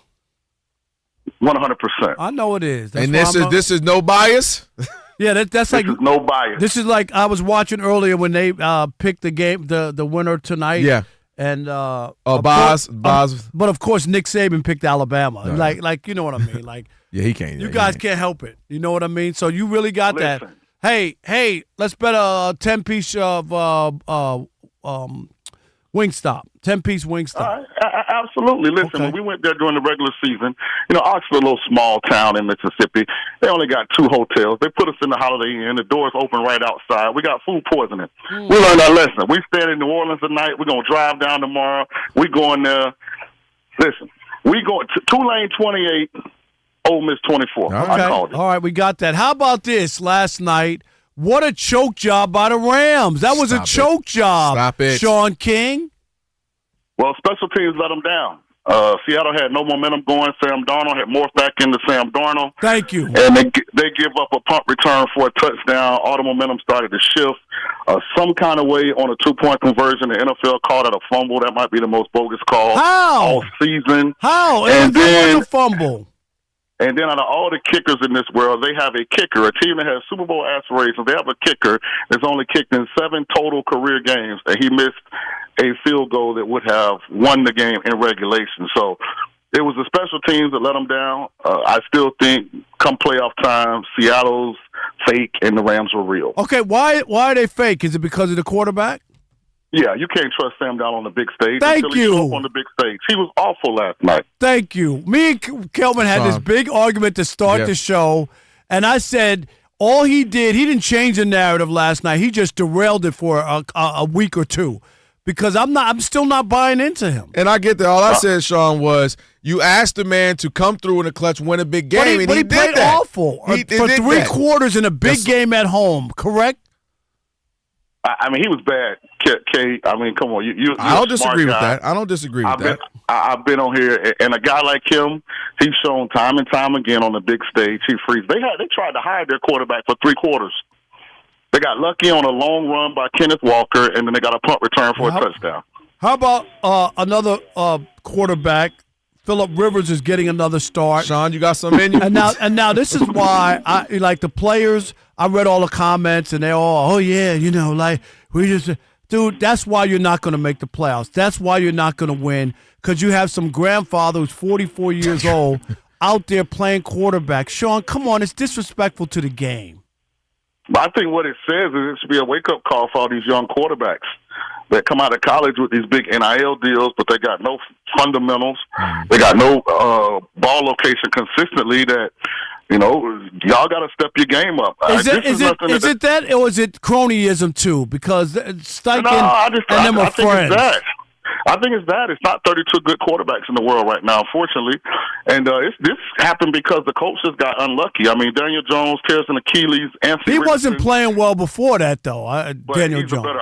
He's a better option than Phillip Oh, Rivers. no doubt. Yeah. Okay. Right. Anthony Richardson breaks his eye socket stretching before the game. So, I mean, they were kind of put in a precarious situation. Go ahead. No, I want to ask one more thing. The Kansas City Chiefs and Patrick Mahomes. I've been saying it all year. Kelvin will tell you. I said they weren't going to make the playoffs before the season started. Look at him, Sean, kicking somebody when they down. No. And the offense let them down. When they got those receivers back, they beat up 3 really bad teams, and everybody said they were back, unstoppable. How surprised are you how poorly the offense played and that they're out of the playoffs before the injury? I think you've kind of seen the erosion of the explosive capability of that offense since Tyreek Hill left. Yeah. And they've been kind of getting by just based on playing really good defense and kind of Patrick Mahomes making some plays. But I think now they see they got to go out and get a lead around Patrick. They got to give him real weapons. Rasheed Rice is a real weapon. The rest of those guys are kind of specialists. Hollywood Brown on the back end of his career. Xavier Worthy's like a one-trick pony. Travis Kelce's old. Like, they got to go out and get explosive and better around Mahomes. I'm sure he'll work his butt off to get back from that injury, but I think this was an eye-opener for the Chiefs.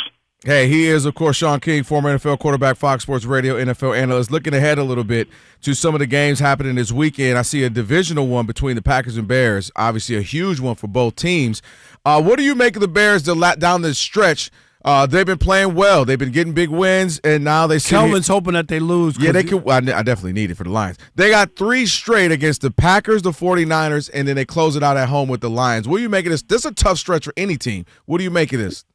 Well, I believed in the Bears before the season. On August 17th, I put a Bears to win the NFC North ticket in. So I'm pulling the Bears for that reason. Green Bay, I don't think is the same without Parsons. If you watch that game 2 weeks ago, the air went out of them, right? Was at Green Bay. Yeah, Parsons kind of shadowed Caleb and really prevented him from using his athleticism. So I think he makes some plays with his feet tomorrow, extends some plays. Do they have sustainability in the playoffs?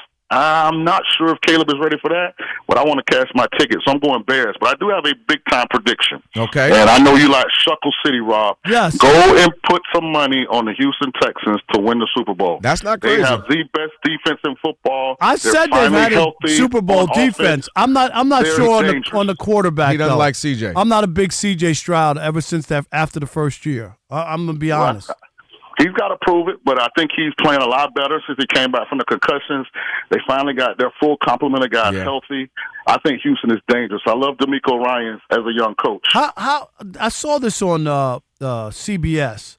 Highest pass touchdown to interception ratio since the merger in the NFL, okay? Mm-hmm. Minimum 1,000 attempts. What are we talking about? Okay, quarterbacks, right? Who you know who's number one on the list, right? We Lamar? all know that. No. Brady. Oh, Rodgers. Aaron Rodgers.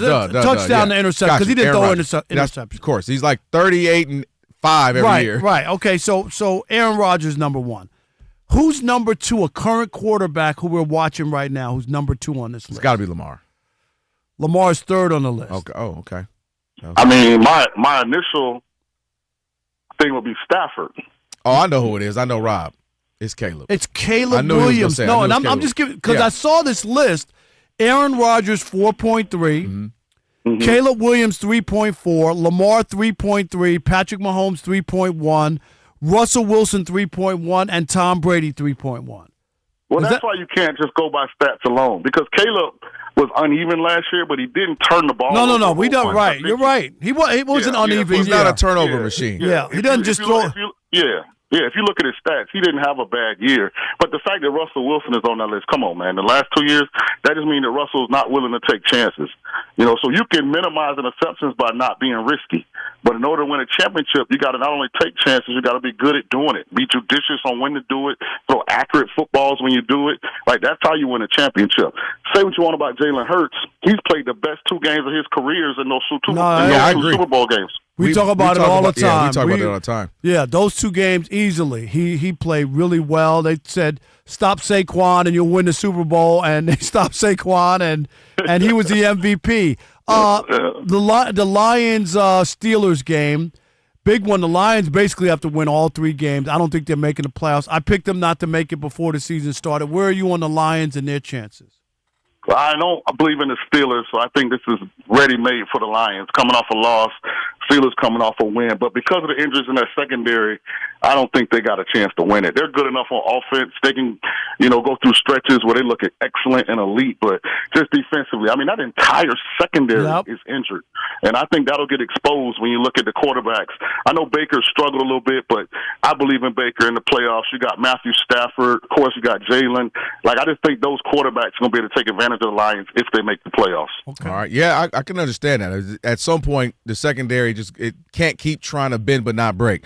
Sean, man, appreciate it. What's your quick Merry Christmas. Merry Christmas. Any quick automatics or is it just Tulane? That's what he said. He got his Tulane. Tulane 28-24, man. Y'all have a wonderful holiday. I'll see y'all next Friday. No doubt. Absolutely. All right, Thank man. you, buddy. Appreciate you. Sean King there. Give him a follow. Real Sean King. On the way, we got to talk a little bit more about Puka. It's been a crazy 48, 72 hours for Puka Nacua. We'll give you a Puka update when we get back. It's Fox Sports Radio.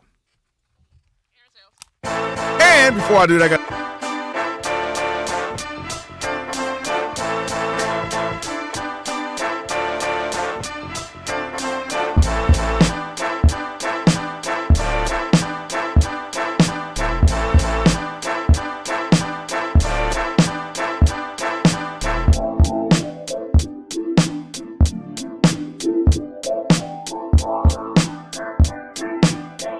Jaden Daniels has officially been shut down for the rest of the season. He's been injured several times. He's only played 7 games this season.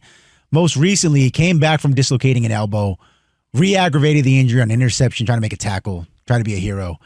And when the reporters asked him about getting shut down, he didn't seem too happy about it. Take a listen. Super tough, man. I don't want to miss games at all. I've been frustrated this whole season missing games. I want to be out there with my teammates as much as possible. So it's just been a frustrating year, disappointing year, but you learn from it when we move forward. I don't understand it. I got to admit. And I know you're on that. Well, you don't know what I'm on? I do know what you're on because, you said it a few times. Yeah. You're not playing for anything. Just wait till next year, and you don't want to put him out there in a meaningless game where want him get hurt. No. You can't prevent people from getting hurt. So your plan makes no sense if they don't play him this year, if he's healthy. And we'll wait till game 1. He could get hurt in game 1. He could get hurt in game 2. You can get hurt at any point. You cannot prevent injuries. So when you're healthy, you should be playing. Jane Daniels, how old is he, Rob G? 23? Maybe a little. He played about 4, 5, 6 years of college. 24? But anyway, young. He's young. I don't know the exact age. But you get my point. If 24. Mm-hmm. You're young. If you're healthy, you should be playing. How do you get better? By playing, by getting reps and game action. You can't put bubble wrap around them and say we're going to hold out and hold on. Michael Parsons played. Guess what? He got hurt. Patrick Mahomes has been playing for 8+ years. You know what happened? He got hurt. It happens. Tom Brady got hurt. Aaron Rodgers broke 2 collarbones. He got hurt. There's no way you can prevent it. At the look of Phillip Rivers, he's been hurt. I mean, I'm just saying the way he moves around. You get my point. Mm-hmm. So if somebody is healthy, not rushing somebody's back who's not healthy, I'm against that. I was against Kevin Durant trying to play in the NBA Finals when everybody knew he wasn't healthy. You know what I mean? Like that, I'm against. AD, after Charles Barkley called him street clothes. You remember the next game he came out and played for 5 minutes and he could barely move on the court. That you don't get anything there from me as far as trying to suit up. You actually hurt your team because you can't play. But if Jaden Daniels is healthy, he should be out there playing, and I applaud him for saying he's disappointed. He's a young guy. He wants to play, and he should play if he's healthy. I applaud him for saying how he feels. Come have a seat with me, player. Come sit on down. First of all, he was already nursing leg injuries throughout the early portion of the season, right? Finally gets back out there, falls down, and we all think his arm is like shattered. It was one of the worst injuries I've ever seen that ended up not being that severe. Right, I'm saying, but the look of it. But it ended up not being bad. He avoided tearing any ligaments. Then the next week or so, he aggravates it, and then his non-throwing arm, he's been banged up too much this season, and I understand. I applaud him wanting to play. I applaud him not trying to take an easy way out. I totally get that. Respect that, and I believe his teammates do too, and I think they like that he wants to have that warrior mentality, that one football player mentality. The difference for me, Rob, is I look at him as this is our guy for the next 12, 15 years, hopefully, but at least, decade. This guy came in, they were 12-5 last season. Get all the way to NFC Championship game. He throws almost 4,000 yards, 25 touchdowns, and almost rushes 4,000 yards. Very, very talented, very special. This season, he's banged up. Other guys banged up. They got holdouts early in the season. They couldn't find their way. And now, when he plays, they're 2-5. When he doesn't play, they're 2-5. And now they find themselves in this position of 4-10. I get it. You want to show them a gladiator. I'm paid to play football. I want to play the game. But I have to operate as a business. Right? This is a business. This is a long-term thing. And anybody knows anything about investments, we ain't day trading. But this Hold is on. no. I just want you I want one thing. I want to interject. Yes. One point. Him not playing this year, does that mean he won't get hurt next year? That's that. Yes or no? Okay. But Go that ahead. has nothing to do with it because that's not apples to apples. Yes, it is. Go ahead. If he got hurt, I wrote what you said. He could get hurt game 1 or 2. Okay. Well, we were 0-0 when we started Don't for matter. game 1. He's still it does hurt. matter. It does Meaning not we're competing matter. for something. No, you're not. Absolutely. No, you're not. When he gets hurt, you're not competing for anything. The point is, Doesn't matter. we go into the season, he's playing because we're 0-0 in your game 1 reference. We're maybe 1-0 in your game 2 reference. Meaning we're going for something. This season is over. You're 4-10. He's banged up. He's bruised up. I know he wants to play because it's the whole, are you healthy or you hurt? I understand that. It's the reason why you wear a red jersey in practice. You mean more to us. You didn't want Joe Burrow to play, and he went out there and balled out. And what did he say the other day? The boy looked miserable.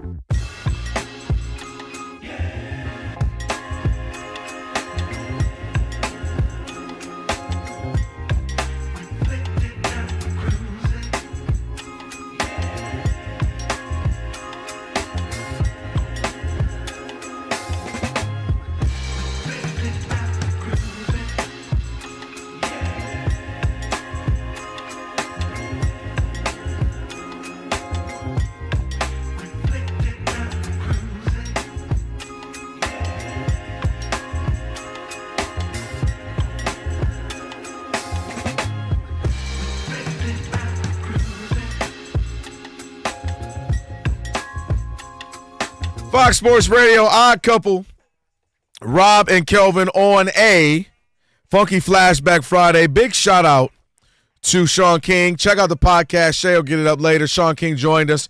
Said Tulane is going to get That's that win against Ole Miss, 28-24. And for every goal, go ahead. I was going to say, if Nick Saban would have picked Oklahoma then that would have been a story. No surprise. He picked Alabama. Yeah, of course. You knew that. He got car dealerships and cars to sell out there, right? He got stuff to do. He ain't crazy. He ain't crazy. You know his bread is butter. They haven't built his statue yet, have they? No, well, okay. If anybody was supposed to get an instant one, right? Look, you know I like Shador and all, but if Shador got an instant one, Nick Saban, before his last day, he was supposed to already have one up. All right. Every goal starts with an assist on and off the field. That is why Haleon and U.S. Soccer are launching For the Assist, a celebration of everyday acts of support that help people achieve their goals in iconic brands like Sensodyne, Tums, Voltaren, Advil, and Centrum. To learn more, go to HaleonAssist.com. All right, Shay, it's been a few days for Puka, the Nakua family. It's just been a lot. Brother stealing cars. A Laker player, right? Yeah, young dude. I got a chance to meet him at Media Day. Yeah, nice young brother, finding his way in the league and got his car stolen. And his brother, I think, was 27, Puka, if I'm not mistaken. It ain't like he's right. Allegedly, like 18 Puka's or something. Brother, yeah, allegedly was arrested for that. Yeah. So then you got the what we talked about with Puka a couple of days ago. Him talking about the league and how they got to get it wrong, and these refs just want to get on TV. Then we had obviously the anti-Semitic comment or gesture, I should say. It's been a lot, but then he balled out last night. But now he had a big game. He had a big game. He's a great player, man, for sure. Some news on when we were talking about the referees, right, Shay? Yeah. So not even 5 minutes after the game ended yesterday, Puka hit Twitter or X and sent a tweet out saying, "Can you say I was wrong? Appreciate you, Stripes, for your contribution. Period. Lol." And McVay was not happy at the press conference. What's going on with Puka, Rob? I don't know. But and McVay has to answer it in the report. He's like, "What are you talking about?" Because he don't even know. He's not on Twitter. He's mad. He just lost a tough game. Just lost a tough game, and now he's in a press. And of course, the reporters have it because they see it, and they're like, "How did you see?" I'm sure they're following him. All the players who are and they see it and they say what he's like. I can't comment on what I didn't see. But the league came down on him. $25,000 fine. The tweet was deleted. I think not even 20 minutes after he posted so it. Then why put it up? Why put it up? And this is what I get. He's 24, Rob. This is the problem. They can't. If I have a thought, you, meaning the world, has to know it. Like, you can yell that in the locker room. We can all agree. We can be like, we got screwed. We got to, if I have a thought, everybody has to know it. Now, mind you, this is where, and I was telling you this, now because of the podcast with the gesture, the controversial gesture and all that, the people started to kind of scour through more of his episode. And then they find, and I heard it for myself, they asked him about concussions, the two guys, and he's like, "Man, I don't really believe in concussions, man. I think it's made up. I think it's all like CT." He said CT was made up. Yeah, I'm not lying, Shay. If you can find it, he's like, "Oh man, I don't think it's really real. I think it's all mental. I think it's a made up thing." This is when we need to. I'm using the words of my good friend Rob Parker. Remember, you used to say about Micah Parsons in his podcast, "Turn off your Micah." I don't know what a Puka one, but I don't know. We need to come up with a Puka Nakua one. Let me figure out an alliteration with that. Yes. Puka said that concussions are all in your head. Yeah, you think literally. He said he don't buy it. He thinks they're all in your head. Just want to let everyone know that medical research does say CT is a very real thing. Of course. Yeah. Just for everyone listening. Right. Yeah, I've had a chance to spend time with Junior Seau's children. Yeah. They, back in my old place, they came on a couple times to talk about things. He committed suicide. Yeah. It's horrible. Yeah. It's a very real thing. Puka, just let's lay off the microphones, the tweets, and the crazy live streams and all that. Let's just lock in. You're a great football player. Learn from it. Grow up. Just be mature. 100%. Understand that you're not just a regular dude. You represent Los Angeles, you represent the Rams, and you represent the NFL. 100%. Always say that to yourself before you hit the button. 100%. That's the thing, Rob. You just hit that nail on the head. Before you click send, it's okay to read it through, read it 3 times, and go. And I've had to do this. You've had to do this, right? Oh, you know what? Because it's not worth it. And if you gotta pause 2, 3, 4 times, you know what? It ain't worth it. Hey, today, who'd you I do? did. Today, you did? I unblocked Doug Gottlieb today. Oh! Look at you man, give him a round of applause. He is growing up out here in these streets. You were supposed to do that. He was blocked, but I unblocked him. I figured that I've grown since you have grown. But why do you have to wait till he was leaving? You have to wait till he was leaving us to unblock him? You owe Dikembe Mutombo. It's a nice going away present. Look. Rest in peace, Dikembe.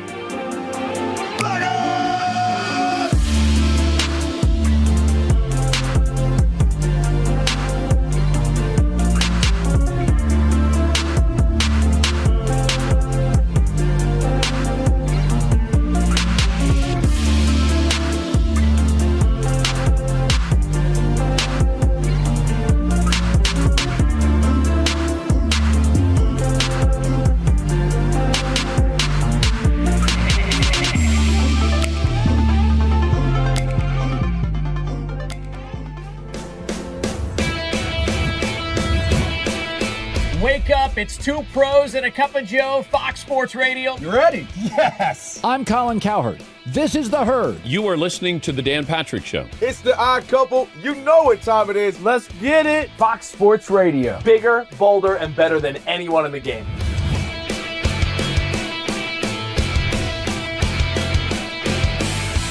Fox Sports Radio is the #1 sports audio network. Diverse, fun, entertaining, and driven by the big sports topics of the day. They had to bolster the offensive line, which they did. You finally said something right. Congratulations. That game was incredible. You are wrong. You could take that trash somewhere else. Wham! We have a very special connection with our audience, our listeners. People feel that friendship. And I appreciate y'all, so I love it. It's all for you. Thank you. I'm your favorite fan. Thank I you. love you. You're very talented. You're the best. Thanks for taking my call. Sure. Great show. Thank you, Jim. You sound like Joe Pesci. How am I funny to you? I can't help but notice that the W-2s for the quarterback look a lot higher. That's because we're worth it. You gotta be kidding. He never was an elite quarterback. This team is unstoppable. He made the right call. You know that's right. LeBron James is a legend. No, he's not. He complains all the time. You say Brady's the greatest quarterback of all time, but Eli Manning beat him twice. Wrong. For 25 years, Fox Sports Radio has dominated the sports audio landscape with the biggest talent and the best programming available. We talk sports and we have fun doing it. We talk about life. Sports radio is where you go after the games are over, and then the discussion begins. If the Chiefs win. Sorry, Patrick Mahomes here. What do you mean by if the Chiefs win? It is live. It is unscripted. No other medium can touch that. And that's what makes it special. Yes.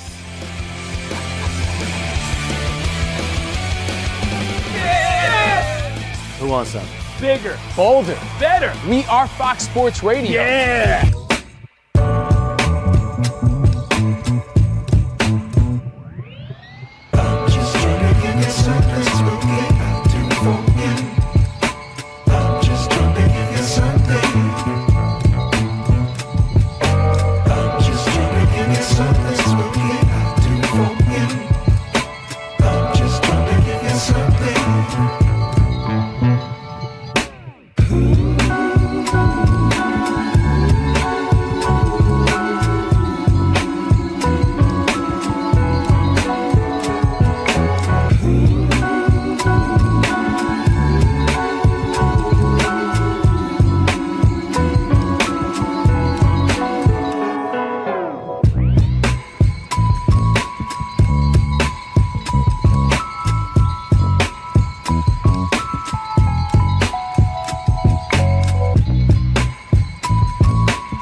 In the opener in the college football playoff, at number 8 Oklahoma, the Sooners are burying 9th-ranked Alabama early. It's only 10-0 early second quarter, but Oklahoma is in field goal range again. Bama has had the ball 3 times, 3 3-and-outs, so no first downs yet in the first half, and Oklahoma has a yardage advantage of about 175-12.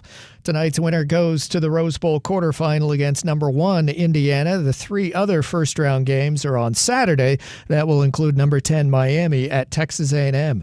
In the NBA, end of 3 quarters at Boston, Celtics now lead Miami 92-89. It's late third quarter at New York, and Philadelphia leads the Knicks 87-85. Knicks are 13-1 at home this year. Big lead still for the Spurs at Atlanta. Mid-third quarter, it's 87-63 San Antonio. I'm Steve DeSager.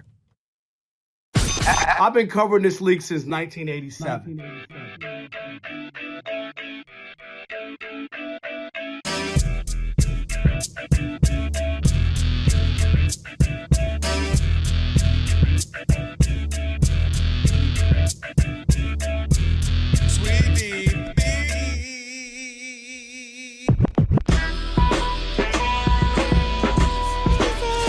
Can this sports writer and this sports fan share a radio show without driving each other crazy? Now, live from the Fox Sports Radio studios, here's Fox Sports Radio's Odd Couple, Rob Parker and Kelvin Washington.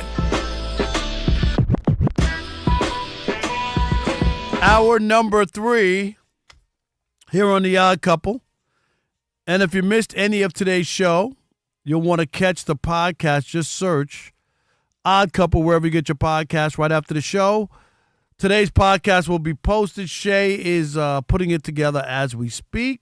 Be sure to follow the podcast, rate it at least 5 stars because we're worth it. And you can provide a review. Again, search Odd Couple wherever you get your podcast, and you'll find today's show and the best of version posted right after the show. Don't forget, Lamar Mitchell's coming up, the BetMGM Director of Trading. We'll get some clue you in on some football. Maybe I should pay attention. My God. Weekend, right? Including the Saturday games. That's right. We got Saturday games. And then we got the NFL pigskin pickoff where Kelvin just really picking me off right now. Yes. I think I'm going to have my daughters do it this time. You might as well make sure you text them or FaceTime them or something. Yeah. Also, last call. So we got a lot of stuff to get to in this game. And we've talked about the big game. It was a tremendous game, a tremendous ending. Obviously, when a team comes back from 16 points down in the fourth quarter, and there's a punt return, and there's 2-point conversions galore, and there's a weird one where there's like a fumble, right? A fumble that winds up in the end zone, and one of the players just picks it up as if to like take it or give it to the official, and he's in the end zone, and it counts. And I'll give this the referee who was on the broadcast on Amazon Prime. He said it was immediately. He didn't even flinch when he saw that. He said that's recovered in the end zone. Like it wasn't for him. He said this is a backwards pass. Despite what y'all think. Right. We're looking at it from the overview camera, backwards pass. So that makes it a live ball, right? And the ball, there was a defender, number 8 for the Rams. I don't remember the name. Like, he goes for the ball, hits him right here, slides out, and ends up in the end zone. And everybody thinks it's done. Play over. Yeah. Right. It's one of those fluky. Well, listen, it was crazy fluky play, without a doubt. But we had Adam Kaplan, our NFL insider. We had Sean King, former NFL quarterback and one of our insiders as well. That's Everybody commenting on this game. It was really the game of the year with so much on the line, overtime. It ends on a 2-point conversion. The Seahawks didn't just kick an extra point to say, no, we can't afford to lose this game. They went for it. I give them credit for that. Yeah, I was like, ooh, you fought hard to get back. You would think you want to take the easy way out. But they were like, nope, not. And you know what? It's probably the right thing because the Rams had over 500 yards of offense. It wasn't like you were stopping them until the fourth quarter, which is when you stopped them. 4 punts and a missed field goal. But anyway, the conversation, and we want to get you involved. Don't forget 877-99 on Fox. Was this game, when you look at it, did the Rams choke or did the Seahawks win this game? And I'm going to go first. And I'm going to say that the Rams choked. Okay? Because to me, you can't have a 16-point lead in the fourth quarter, got over 500 yards in offense, no turnovers, 0 turnovers, and the other team has 3 turnovers. Yeah. You give up a special teams touchdown, killer. You know that whenever there's a special, the chance of you winning, there should be a stat on that. Think about the Super Bowl we always talk about when they got that onside kick. Special teams things ramp. It just changes everything because you're getting a touchdown without having to put in the work of a drive and getting third downs. You know what I mean? And all those kind of things that go in there take up time and energy. It just really flips the script. And then, Stafford had these big numbers, right? But no big numbers in a time when it mattered, and that was the fourth quarter to ice the game. He had 4 punts and 1 missed field goal. Of course, the field goal had nothing to do with him, but the 4 punts. 3 of those possessions, okay, now this guy who threw for over 450. Okay, 450 yards. Crazy. 3 of those possessions were 3 and out. 3 and out. You can't tell me if they got one drive going, eat up clock, you know what I mean, and get a field goal or whatever it was. They couldn't do it. He threw a touchdown in overtime. We got that to Puka. But my point is, that was the ultimate choke job. In fact, the stat that I saw was no team in NFL history. Did you hear me? None. No team. 0. Never been done before. Had over 500 yards offense. Had no turnovers and won that battle. Had a 16-point lead in the fourth quarter and have ever lost a game until last night. That was a major choke job in the all-time, especially given what was at stake. Both 11-3, both with a chance. It's a big, different road. It don't mean that the Rams couldn't win if they had to, but it's a way harder road than being a top team in the NFC, having a bye, home games. Now you got to go on the road. Last year they lost in Philadelphia on their way, right? Bad weather. You could avoid it if you're at the crib. If you're at the crib and you wind up playing. So to me, that was a choke job. I can't give Seattle more credit. Obviously, they made plays and they did stuff to win the game, but if I have to side with one, I got to go with the Rams choking. Well, I don't agree. And I hear some of the things you were saying. I understand. But that's what makes some of these things great is when you have the first. You and I debated on the whole, it was the Pacers-Knicks. Is it a choke or did they win it? I guess my thing, a couple of things. Must have been a choke because Tibbs got fired, but I'm just that's another story. Mr. Tibbs? They call me Mr. Tibbs. So here it is. Why I disagree with you, my man, Rob Parker. Check it out. If this were 2 or 3 pick sixes by Matthew Stafford in the fourth quarter, some fluky off a helmet, and I get you. It was a complete game that turned it around for the Seahawks, which is why, to me, they had to go out and get it. Your special teams had to return a punt. So now your special teams are taking care of their job, returning points, getting points on the board, helping you, of course, not using up the clock because you get to score fast. Your defense had to hold the arguable MVP to 3 and outs and a missed field goal. Our defense had to step it up, who's been number 1 in the rush, number 2 in pass, finally look up and realize, this is who we are, and you lock this team down who have been moving the ball up and down in a greater part of a quarter and a half, 2 quarters, the Rams. And then your offense, Sam Darnold, a.k.a. Sam McDarnold, according to you, finally said, let me do what I don't normally do. Normally I choke in this moment. Normally I freeze up. Normally I get frantic and start throwing more interceptions. Like on the 2-point conversion that luckily bounced into the end zone. And on the 2-point conversion that I remember, he threw it right dead smack to one of his tight ends to win the game. He threw 2 touchdowns, got 2 2-point conversions, and the offense was able to put up 38 points on a Rams team that we say is the most complete and one of the better defenses in the league. So all 3 facets came alive. I would completely agree with you if it were 2 random punt returns and a pick six or a crazy weird fumble fluky thing. The offense had to score a bunch of points in a short amount of time. The special teams had to return a punt, and the defense had to lock up Matthew Stafford in that offense that was humming, Puka Nacua, couple hundred yards receiving. Yeah, but that's the so part. to me, that's why they came together, locked in the fourth quarter, and were able to go and take a game that they needed against a team. Now the Rams are in a weird position, Rob. They can mess around, and if they mess around and lose the next 2 games, and if the 49ers can win all, and the Seahawks, they could not be in the postseason. There's a chance of that. Like that's I get insane that. now. But my point is, you were running them. You were running the yard, okay, with Stafford and the 400-yard, all that other stuff, and 3 and outs. Come on, 3 and outs. I get their defense is good. Don't get me wrong. I'm acknowledging that. That's where your quarter. It's winning time. We need a drive. I need to make a play. There's no way that you're running the game in total. Look at the numbers. Look at the time of possession. The Rams had the ball 44 minutes. They 44 minutes. You can't lose that game. Okay, you know that 44 minutes, and then in the fourth quarter, you got 4 punts, and so you're getting the ball back. They're giving you the ball back, right? But for you to have 4 punts and a missed field goal, not that. That, to me, is a choke job, one of the all-time choke jobs. And if they get knocked out in the playoffs because they have to go on the road or somehow don't make it, it will go down as one of the biggest chokes. And that's why they were all hot, including McVay.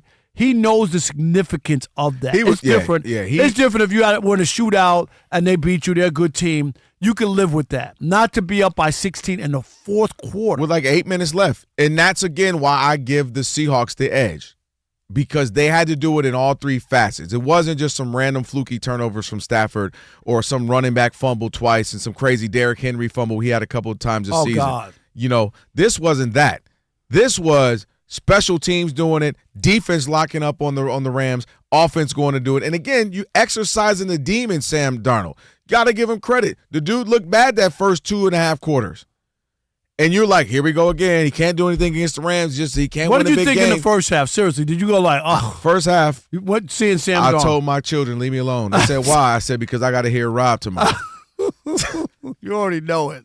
And then I'm making them dinner. I'm grilling kids. I got one. I'm grilling the grilled cheese. I just brought home some Mediterranean food. I'm making the plates. I'm doing all this. Got the little Spectrum app going so I can, or Amazon Prime so I can watch it. And I'm all of a sudden like, boy, you would have thought I went to USC. And I was a Sam Darnold fan away. I was so happy. I said, I get to tell Rob to his face. Tell that man, put some respect on his name. I bet you did, because at first you know me. I was sick. They're like, Daddy, this. I said, I don't want to see your drawings right now. I'm sorry, baby. I'm sorry. I'm overreacting. I'm sorry. Daddy upset right now. All right. The Seahawks, give them some credit, Rob. 877. Be in the business of American Express, like you always say. Be a credit card company. I ain't giving them no credit. Give them some credit. 877-99 on Fox. 877-996-6369. Where are you? Was this a massive choke job by the Rams, or give Seattle credit with a K? At least MasterCard. Where are you?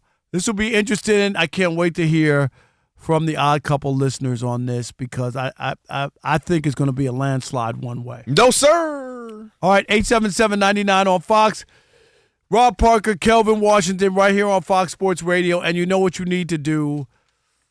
Stick and stay. Unless you're late on your credit payments in the U.S. of A. Pay them bills. Speaking of paying, I know somewhere that you ain't got to pay for a while. Let me explain. We're talking about errands.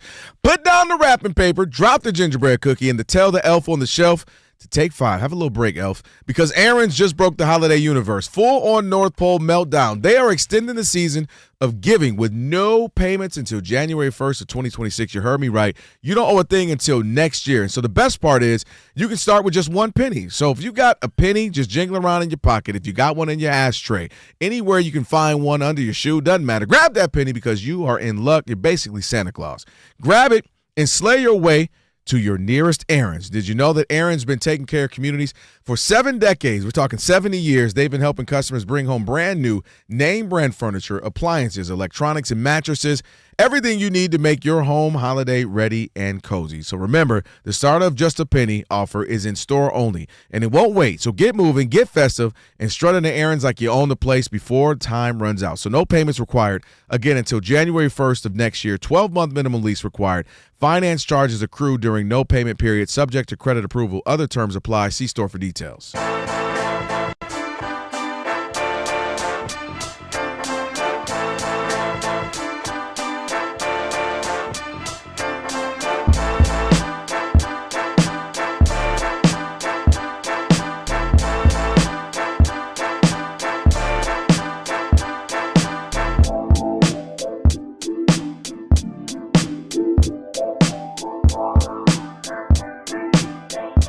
Yeah, I mean, you guys talked about it. The MVP race heating up, and Matthew Stafford has been the favorite most of the season. Him and Drake May kind of battling it out right there. Matthew Stafford, surprise, surprise, supplanted himself once again as the odds-on favorite to win the NFL MVP. He's currently a heavy minus 300 favorite, according to BetMGM. Lamar Mitchell, friend of the show. And if the way things are going on right now, of course, they had a big game this Thursday. Devontae Adams questionable with that hamstring injury. This game on Thursday between the Rams and the Seahawks not only could determine the NFC West champion, the 1 seed in the NFC, and the MVP all coming up on Thursday. Because if he has a stinker in that game, that could alter. Huge game for Matthew Stafford. Rob, I watched that game. I was there, obviously, and I just saw Matthew Stafford continue to have a season like he's never had. And Matthew Stafford has had really good seasons before. And I think a couple of reasons why he did throw an interception to start the game, right? He did throw an interception. Yeah. I'm just saying. I know he threw an interception. I was there. He threw an interception, and he ended up throwing some other touchdowns, threw some amazing passes. Obviously, ended up with 300-plus yards, some 3 touchdowns, I believe it was. And right now continues to add 2 touchdowns. Was it 2? Yeah. And added to his MVP candidacy. Couple of reasons why, to me. When you look at him and maybe, again, Josh Allen, who's in there now, you look at some of their stats. Now, they're obviously 2 different players. Matthew Stafford ain't running nowhere. He ain't chasing down an ice cream truck. But Josh Allen, of course, is one of the best, if not the best ever at kind of the duel. So, touchdowns, when you look at it, 25 passing touchdowns for Josh Allen, 37 for Matthew Stafford. 37. He only has 5 interceptions. He's having his best year ever, and he's having it at the advanced age of 37. Him and Sean McVay are really cooking up. He's got great weapons on the outside. They all got a little nicked up yesterday. We'll have to see how that plays out. He has a passer rating of 112. Couple of things also to note to me, which has him still looking down on everyone else, just by a hair on his chinny chin chin. Also, if he wins the division, that's a division with the Seahawks, who are a good team, and also with the 49ers, who are a good team. Both really good teams, and that'll be huge to me as well, winning that division. Well, I think that's the ceiling. If he wins that, you win that division, your stats say they keep about the same where they are, the trajectory. To me, that's the winning thing. He would have won a very tough division. So if he loses, he's not the MVP. Now I got to see how everything plays out. Okay. But that to me is I'm just asking. No, I got you. That to me seals the deal. You win this NFC West, which is incredibly difficult, and you're still putting up these incredible numbers. Again, I said 37 touchdowns, 5 interceptions, and again, we've been hearing it even when he was in Detroit. You were hearing it. He's your favorite quarterback. He's your favorite quarterback. He's the guy. He's the gunslinger. Look at that arm. Most talented. Look at his passing ability. He finally will have an opportunity to add that to his award-winning trophy shelf at the house. And I think a lot of people would want to crown him that. I think a lot of people would enjoy that storyline. Look at the old man, the old gunslinger, having his best season ever at this advanced age, at 37. Getting maybe potentially the number 1 seed in the NFC. So I think that, to me, still keeps him ahead of anyone else, is the numbers themselves, which is incredible numbers. The fact they're leading division, possibly can win one of the toughest divisions in football. They might win their conference as well, tough conference as well. And so, to me, he's the leading candidate right now, Matthew Stafford, still.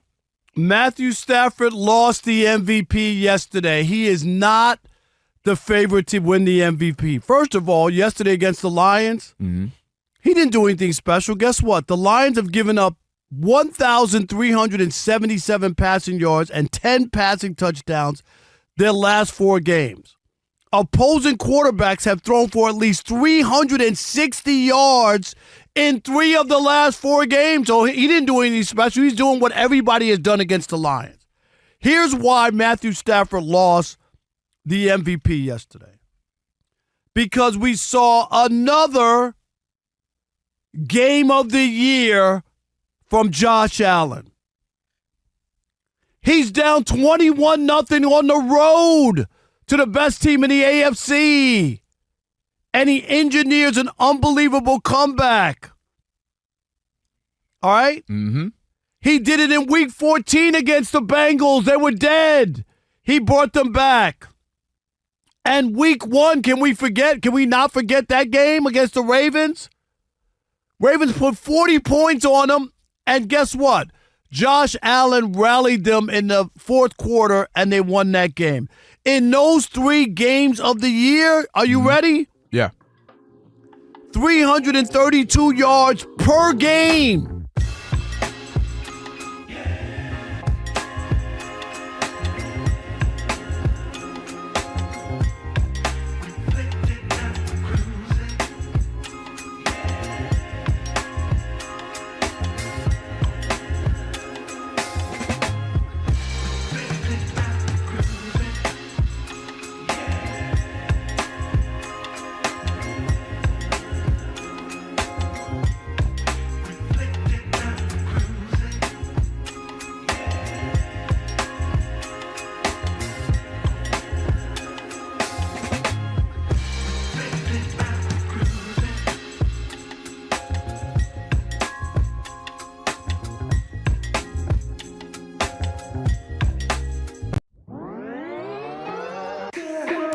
All right, 17-7.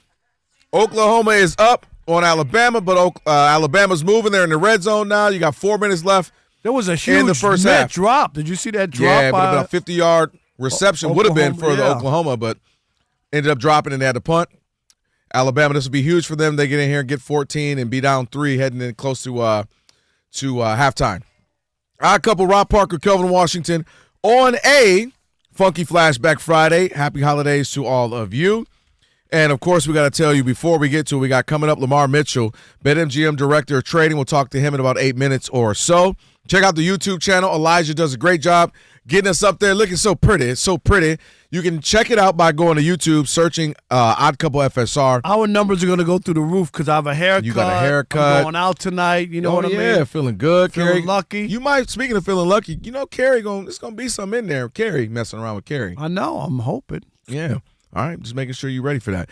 Again, I ain't search, got no money for them. I'm just telling search Odd Couple FSR, and you can find us. Like, share, hit thumbs up, comment, shake, and maybe read a few of those as well. All right, 877-99 on Fox. It's really a simple question. We're on the differing. That's why we're the Odd Couple. I believe that the Seahawks went ahead, snatched that one, and got a great win. You believe it's a big-time choke job by the Rams. What do you believe? 877-99 on Fox. How about Chili Tim in Atlanta? How are you, Tim? Good, man. I had this game on while I'm listening to you guys.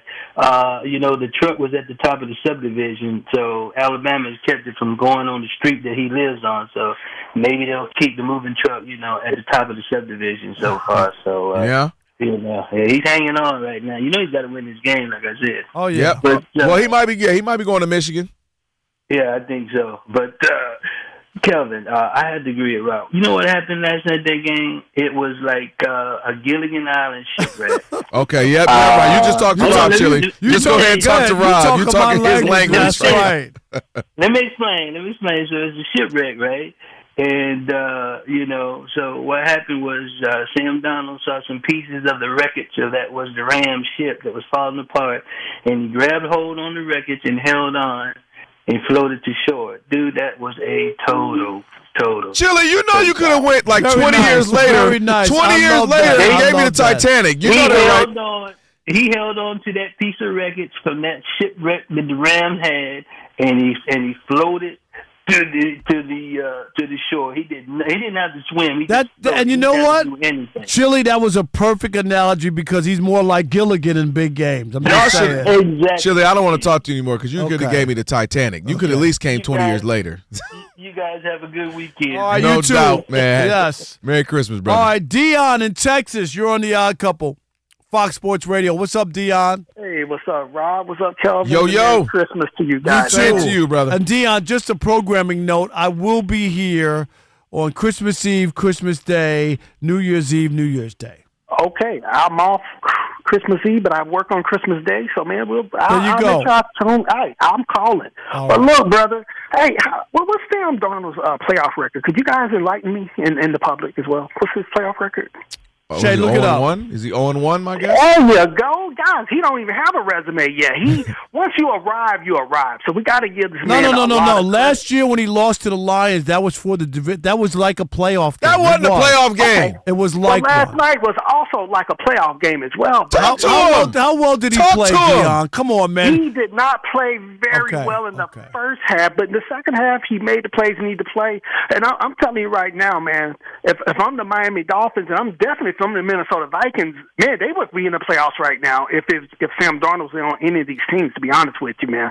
So I don't think it was. I think he kind of stole it, man. He kind of stole this game. Stole it when say it with your chest. Come on, Dion. A team that didn't turn the ball over, 500 yards of offense, held the ball for 44 minutes, and they lost the game. That's not a joke. Here you go, Rob. How many times have we seen at the end of games? You and Kelvin have talked about this time and time again. That if you're close, kickers are going down hitting 50 and 60-yard field goals to win the game. This dude missed like a 37-yard field goal. So I think it was 42, but I got you. Yeah, okay, 42-yard field goal. You know, so the guys are hitting in their sleep these days. And then that two-point conversion that bounced around and dude just picked it up. So everybody thought that was an incomplete pass. And dude just happened to pick it up. Not the official on Amazon. He caught it. He caught it early. Am I right? He did say it like right away. Yep. Oh, they recovered it in the end zone. He did. But Rob, last thing I'm going to say, and Kelvin, last thing I'm going to say, hey, man, I know a guy who started off 1-3 in his playoff games, and he's a two-time MVP. Give this brother his credit. He might have arrived, and I'm not going to give any hints, but he playing Baltimore. Merry Christmas, guys. No doubt. Kenny, I mean, people still want Lamar to win a big one, but I feel you, though. Kenny in California, you're on the Odd Couple Fox Sports Radio.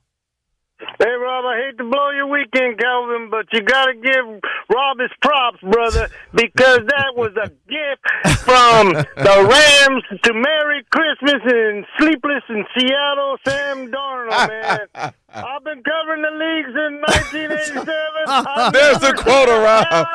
Thrown for a two-point conversion called a fumble, and I never seen a lineman block, and he gets called for down the field in the end zone because he's blocking, and they bring back that.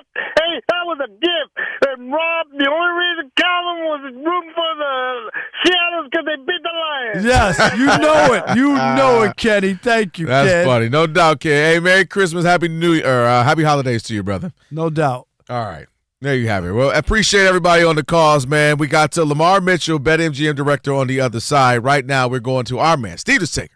And get your settlements trending. Hey, Steve. He's not going to choke here. Nah. The opener of the college football playoff, Alabama was choking early second quarter. It was a dominant 17-0 for Oklahoma at home. It's now 17-10 against Bama in the second quarter. They're at the 2-minute timeout right now. Oklahoma had won at Alabama, by the way, regular season about a month ago. That was 23-21. This was, as I say, dominance early second quarter. When it was 17-0, the yardage advantage for OU was 181-12.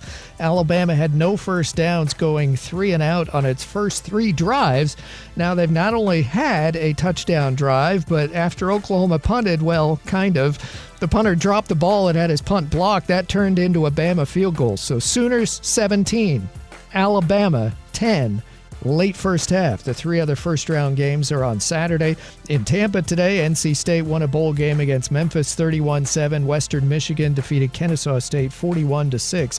Arizona Cardinals wide receiver Marvin Harrison Jr. says he'll return Sunday from a heel injury. Falcons wide receiver Drake London is due back on Sunday at Arizona after missing 4 games with a knee injury. Wide receiver of the Jets, Garrett Wilson, will remain on IR, so he's out for the season. Rams wide receiver Devontae Adams is likely out next week also with his hamstring injury. To the NBA, the New York Knicks have won 6 in a row. They're down at home with 5 minutes left. Philadelphia 103-100 against the Knicks. Final minute at Boston. It's Celtics 129-110 over Miami. 33 points for Derek White. Still a big lead for San Antonio and Atlanta with 5 minutes left. It Spurs 119-86. And with under 8 minutes to go at Cleveland, it's the Bulls up 110-108 over the Cavs. The only other game going will have the Thunder at Minnesota. Oklahoma City 25-2. That one starts in 10 minutes. And in women's basketball, number 7 Maryland won today 98-30 against winless Central Connecticut, which is 0-11. And among the 5 NHL games tonight, it's the Hurricanes leading with 8 minutes to go 3-1 at Florida. The Angels agreed to a settlement with the family of their late pitcher Tyler Skaggs after 31 days in court. Back to you. All right, Steve. Hey, have a great weekend. Thank you so much, Odd Couple. Rob and Kelvin on a Funky Flashback Friday. For over 40 years, Tyrek's been helping customers find the right tires for how, for what, and where they drive, ship fast and free. Backed by free road hazard protection with convenient installation options like mobile tire installation. Of course, TireRack.com. It is the way tire buying should be. Go check them out as always. It's time now for our man, Lamar Mitchell, BetMGM, Director of Trading. Always great having him on. Lamar, what's up, man? Happy holidays. Happy holidays to you guys, too. Thanks for having me. No doubt. We coming off a crazy wild game last night. We've been having fun talking about. We sure have. Hey, real quick, that was a choke job, wasn't it, Lamar? Come on, that was. You got to believe that was a choke job. I turned it off when it was 16 points. Of course you did. Of course, like most people did. That's why you missed the game where the Seahawks came and stole it and took their heart. A choke That's job. what happened. Wasn't no choke job. All right, let's go. All right, let's get to it. All right, Lamar, here we go. The Eagles are 7-point favorites. Vic Fangio's defense has been lights out since the bye. First opponent in completion percentage and third in points allowed. Washington has been leaning heavily on their run game to stay competitive. With Philly surging for a division title in reach, are the Sharps comfortable laying the full touchdown, -7, right, on the road, or is there any interest in Washington as a home dog? No, sir, Rob. I hate to tell it. I know all the money's on Philly, right? No interest. I mean, we opened it up early at 6. They laid that. We juiced it out a little bit, went to 6.5. Still juiced it out a little bit more, and then they still laid that. And now we're looking at 7, and no one's taken anything on as far as the Sharps here. The pros are strictly behind the Eagles, and the Joes 6-1 ticket count in favor of the Eagles. So no one's looking for Mariota and the Commanders to do anything in this game. All right, well, then let's go here. We got a big one here. The Bears are 1.5-point home favorites, and Caleb Williams is coming off arguably his best game of the season. Meanwhile, you got Green Bay just lost Micah Parsons for the year. That might have changed the spread there if that was different. Chicago playing its most confident offensive football. Williams, he's eyeing the franchise passing record. Better trusting the Bears at home or still backing the Packers in a near pick'em game? Yeah, we opened this up at 2.5 on the Pack. And they have immediately, bet this game down to the other side, where now we see the Bears as a 1.5-point favorite. So the Sharps came in immediately once we opened at 2.5, and that might have been early before the Micah injury. But the public is definitely on the Bears, 2-1 ticket count. Money's about 3-1 on the Bears. This is a tough situation for the Pack, considering they're banged up without Micah. No doubt, and it's in Chicago, and they just lost a close game in Green Bay. Yep. So there you go, no doubt. All right, Dallas is 2.5-point favorites, but depending on Dallas is 2.5-point favorites, but depending on what the Eagles do, the Cowboys may already know that they've been eliminated before kickoff. Justin Herbert has thrown more interceptions this year than any other season, but he says he won't change his style. How are bettors treating this one? Leaning on Dallas's motivation question or trusting the Cowboys at home under a field goal? That's a strange scenario to be, because you have to figure, like you said, the Cowboys could be eliminated before they even play this game. Yeah. But the Sharps, believe it or not, the Sharps, we opened this at 1.5. They juiced it up, and then they bet it up to 2, and then we got as high as 2.5, and the Sharps sit back at 2.5. But right now it's sitting pretty at Cowboys -2, even though they might be eliminated for this game. Money's all in the favor of the Chargers, though, in this situation. Money's about 9-1 in favor of the Chargers, and Joe Public is about 3-1 in favor of the Chargers. So the Sharps are definitely on the Cows, but the public is definitely on the Chargers. The Chargers offense is struggling right now, man, without a doubt. Yeah, they are struggling. Yeah, struggling. All right, let's go to the Bills. They're laying 10.5 on the road, and Josh Allen is obviously one touchdown away from becoming the youngest player to ever hit 300. Meanwhile, Myles Garrett is chasing NFL sack record. He has been a beast, which he always is. But with so many elite talents in this matchup on both sides, are the Sharps swallowing the big number with Buffalo, or do they see value in Cleveland, keeping the game close? Maybe a few sacks from Myles Garrett helps with that. No, sir. I mean, it doesn't look like, even though this could be a look-ahead game for the Bills for next week, the Sharps are definitely on the Bills.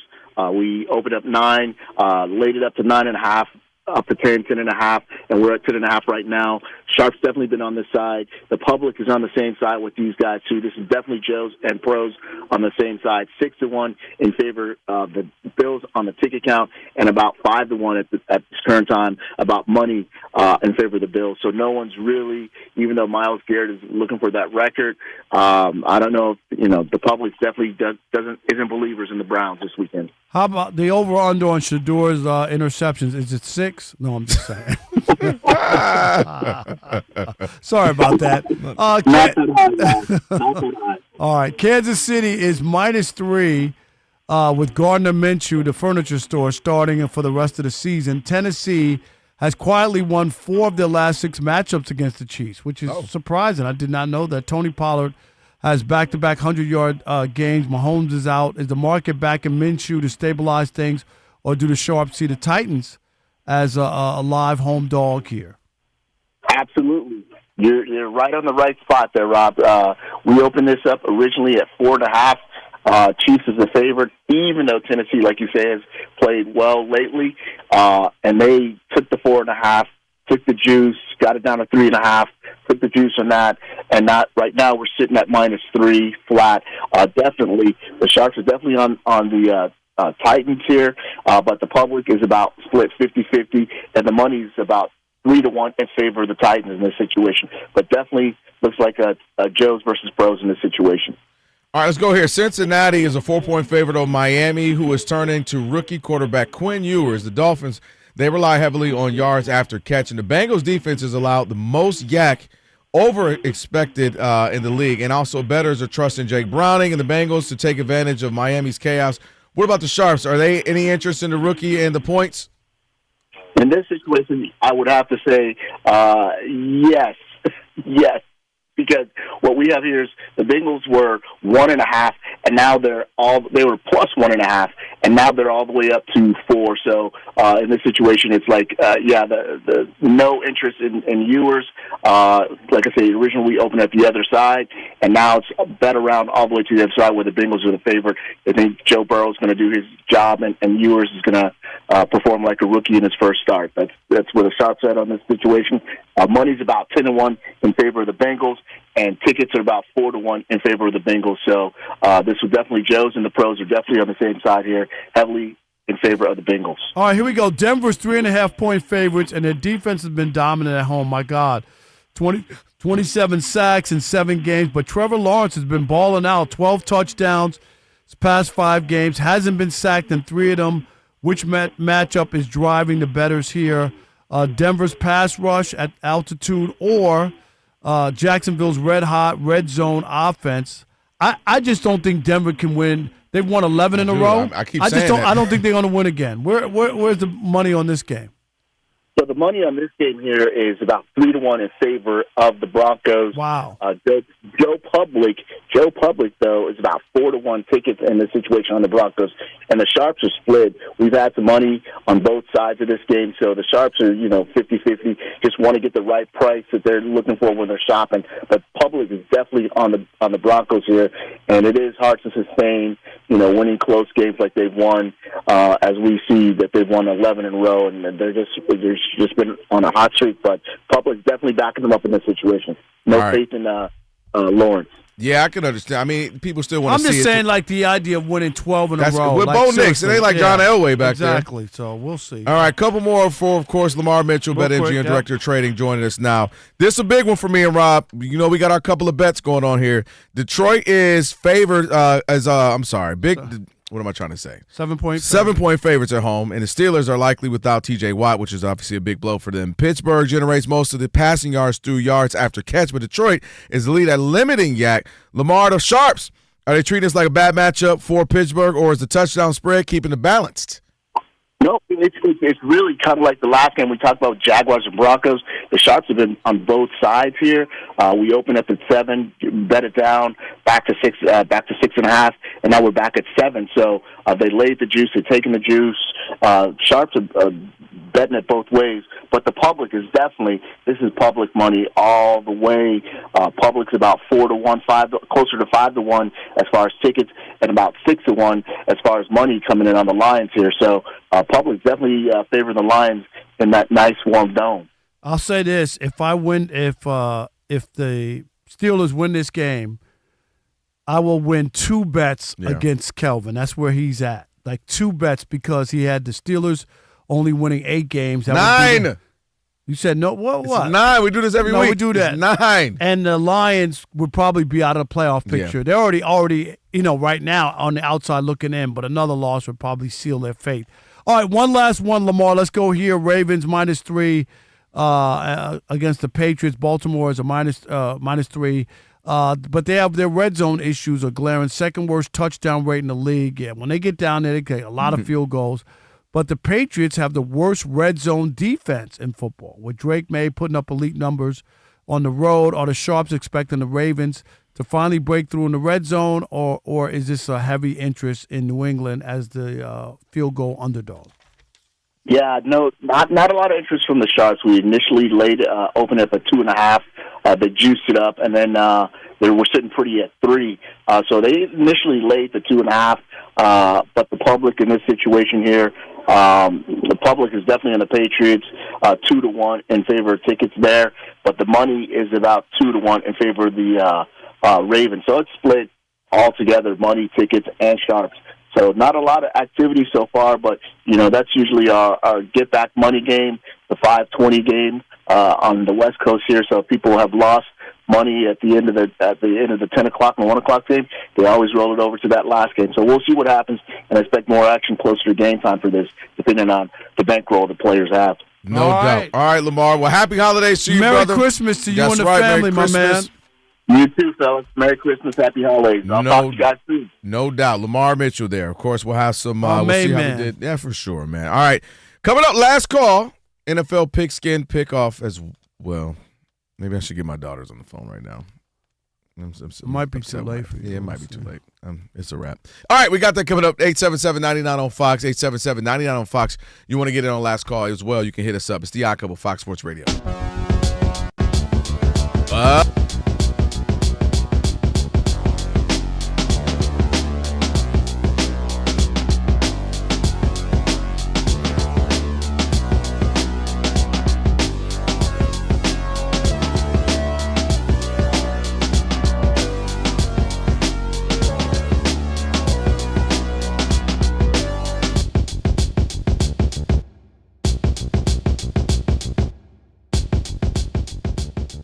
ESPN personality, former NFL MVP Cam Newton, who talked about it on his own podcast and this Disney week. character. Go ahead. And he is none too happy. Take a listen. Mad Hatter? Yeah. It's almost like a slap in my face, bro. All the things that you're doing in media, do you come off like you're available?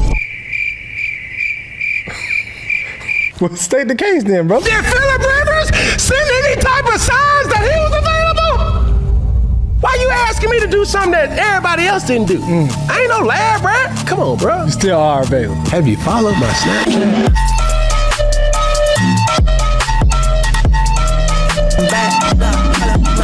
He's retired. You ain't even retired. I did not and will not because of an opportunity like this. And he also was in their system, but still, like. I don't give a damn if he was in their family. He's 44 years old, bro. He got grandkids. How do people hold Cam Newton to a standard that you're not holding everybody else? Cam, did you say that you were still available? Cam, you're retired. So did Phillip. But I know when it comes with me, the personality, bro.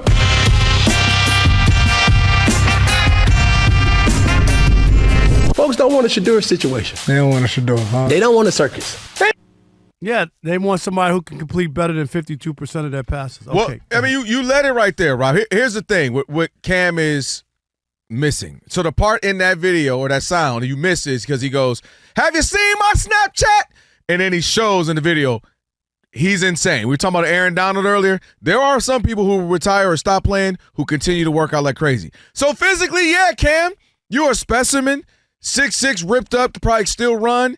Absolutely, physically, you are a better fit than Phillip Rivers. Ain't no denying that. It ain't no denying that. I don't know. Maybe I don't think there are 64 quarterbacks better than Cam Newton. But here's the thing, and here's the life lesson. We still got Mark Gunnels, young man. We just met his homie, his friend here as well. It's a lesson for a lot of young people. I remember when I was in college, Rob, freshman year, Northwestern Michigan College. Spent a year up there in Traverse City. You know where Traverse City is. Yep. And my RA said to me one day, he said, blah, blah, blah. Then he goes, well, it ain't what you know, it's who you know. And I remember thinking, wow, okay. And that stuck with me, and obviously you know that. And Cam is what he's missing, and what he knows is Phillip Rivers, in this situation, we know he out of shape. We know he hadn't played in 5 years. We know he is nowhere near the specimen of Cam Newton, but he knows him. He's in their system. He's good with them, probably stay connected with them. And they said, well, in a pinch, we got to go with a guy. We're going to go with this guy we know. And in their minds, the last time we saw Phillip Rivers, he was 11-5, 24-11, 24 touchdowns, 11 interceptions, and that's what they saw. And the last time we saw Cam Newton, for the stretch that he had, it was like 4 touchdowns, 5 interceptions, and he didn't look good. He was completing only about 50% of his passes. So it ain't just that they know him. It's that also in their mind, Phillip was successful the last time we saw him. And lastly, Rob, sometimes when you make a decision to jump into something else, it can slow your roll. It can hinder you. Cam Newton, this is how they view him now. He's a podcaster. He's an analyst. You see him on First Take with your boy Stephen A. and all the shows. Like, that's the space they view him in now. Cam's opinionated. Cam's loud. And he's right. All that Cam's personality, for a game that he might have to play one game, they don't want that around. I'm not saying it's wrong or right. I'm saying that's the reality. And he is right. They don't want all that around. They want to go with the comfy, what they know. It's Phillip Rivers. He out of shape. He's 44. He's got 12 kids, but we know him. Bring him in. And that's what Cam is dealing with. At this point, teams know he's still probably better than a handful of quarterbacks, backups in the league. They just don't want everything else that comes with it. And he knows it. And it's one of the times he was right. Nah, I'm going to say Cam Newton, there's 2 things for me. Aside from his, MVP year, which was tremendous, there's a lot of bad stuff, numbers. Completed under 60% of his passes in 6 of his 11 NFL seasons. Only had 3 winning seasons as a starter. Only had a passer rating over 90 twice in his NFL career. Only twice. Here's the other thing.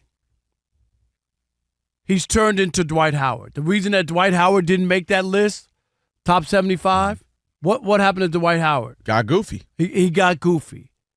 And that's where Cam Newton is, whether people want to admit it or not. And I think when people look at it, they don't think he's serious. That's what I mean. They don't think he's serious about this. This is why no one, even though he didn't retire, he hasn't been on anybody's phone list. All the injuries, all these bad quarterbacks. There's nothing but bad quarterbacks all over the place.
family reunions, everybody there together. I mean, holidays, feels good. Shout out to TLC. Well, one more time for you boys, the odd couple, Rob, Parker, Kelvin Washington, on a funky flashback Friday. Shout out to Lamar Mitchell. He just joined us. Appreciate him. As always, we do it every week. Always a good time. By the way, if you miss anything, as always, you can go check out the podcast that Shay will have up in a minute. We will have, of course, a best of version up as well. All right. We do. Every goal starts with an assist on and off the field. That's why Haleon and U.S. Soccer are launching For the Assist, a celebration of everyday acts of support that help people achieve their goals with iconic brands like Sensodyne, Tums, Voltaren, Advil, and Centrum. So go learn more at HaleonAssist.com. It's time now for last call.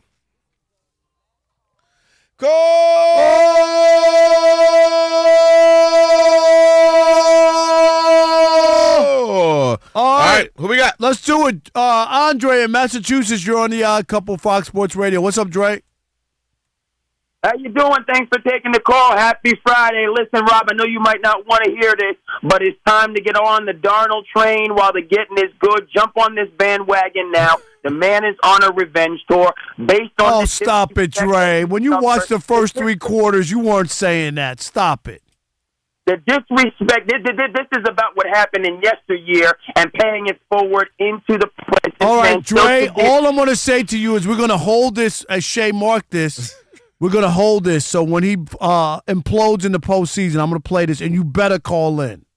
I'm calling back, Rob, because we're going into tax season. You can keep all the receipts on this. Okay. I'm on the Darnold train. Seattle, small market, something to prove, folks. Get your tickets now. All Okay, right. They are powering. Thank you, Dre. All right, Appreciate Dre. it. All right. Dre's turned up. Let's get go. to it. NFL pigskin pick off. Here we go. You ready to retire? I am. The Odd Couple is gonna make you rich. Gambling, vice, corruption. It's their pigskin pick-off. All right, what we got? Welcome in, guys. Going to go into last week before. No, you don't. Yes, we do. Stay Go ahead. focused. Go ahead. Stay Hurry focused. up. Stay in the Let's go. present. Rob was 4-1. Did you hear that? Wow. 4-1. Calvin was 1-4. Unbelievable. See, we're so odd couple. I had to go 1-4. I'm leading too. by like 20 games now, right? Running total leads at 42-23 to Rob, and Kelvin is 28-37. My goodness gracious. So we might have a chance to come here's make a comeback. You know there's only 2 weeks left. I got 3 weeks. Here we go. You could go even, Kelvin. I'm picking all everything right. Let's opposite go. of you. Just don't pick the Lions or something so I can't. You know I'm not picking the Lions. Let's go. The Cowboys are going against the Chargers, and they're coming in at -2.5. Rob. I'm going to take the Cowboys in that game. All right. Yeah. Kelvin.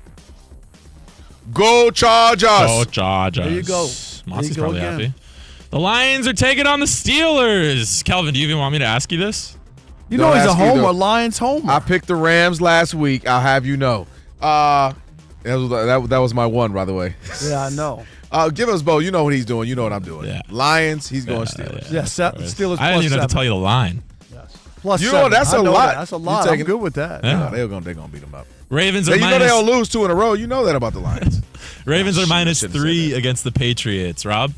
Say that one more time. Ravens are -3 against the Patriots. I'm going to take the Ravens. They need to stay alive. That's the only reason. Yeah, they got to stay alive. Otherwise, their season will be over. Ooh, that's tough. That's a big game. I'm going Patriots. They can't lose like that again. Okay, so you guys have both chose different people all time so far. 49ers are -5.5 against the Colts. Oh, I'm taking the 49ers. I expect them to put Grandpa in a wheelchair. Yeah, I told you this was the game he gets beat down. Niners. Okay. This is the one you guys agree on. Unfortunately. The Buccaneers are -3 against the Panthers. That's Buccaneers need a bounce back. I'm going to take the Bucs. Okay. Panthers. Okay, so the only one you guys agree on will be 49ers, Colts. But this is how it's been 4-1. Like I like this. This makes me happy. You guys don't agree with each other. It's why you guys work as a radio radio legitimately, I'm not doing this just to like. The Panthers are a good team. No. But I'm just saying the reason you've had 4 straight 1-4s and I've had 4 straight. And then somebody asked you to remember. Now you can't remember nothing. Now all of a sudden you got the photographic memory out here in these streets. Kelvin Nobody asked you to has remember 3 straight 1-4s. Yeah, settle down. What'd I say? You said 4 straight. Are you a prophet now? But I had 3 straight. That's pretty good. And pro football picks right, listen, with the spread, you know that, Shay. Yeah, cut the show short. All right, no, don't cut it short. Whatever. No, congrats. You've been doing well. I can't lie. Yes. Shout out to Carrie. I'm not going to be able to make it tonight. You know I got my folks in. I'm tired. Shout out to Carrie Rhodes. Have fun there. You're going too, Shay? Yes, I'll see you there. I'll see you there. Carrie Rhodes is singing tonight. Somebody send some video or pick Carrie, our guy, man. Enjoy. Have a good show out there.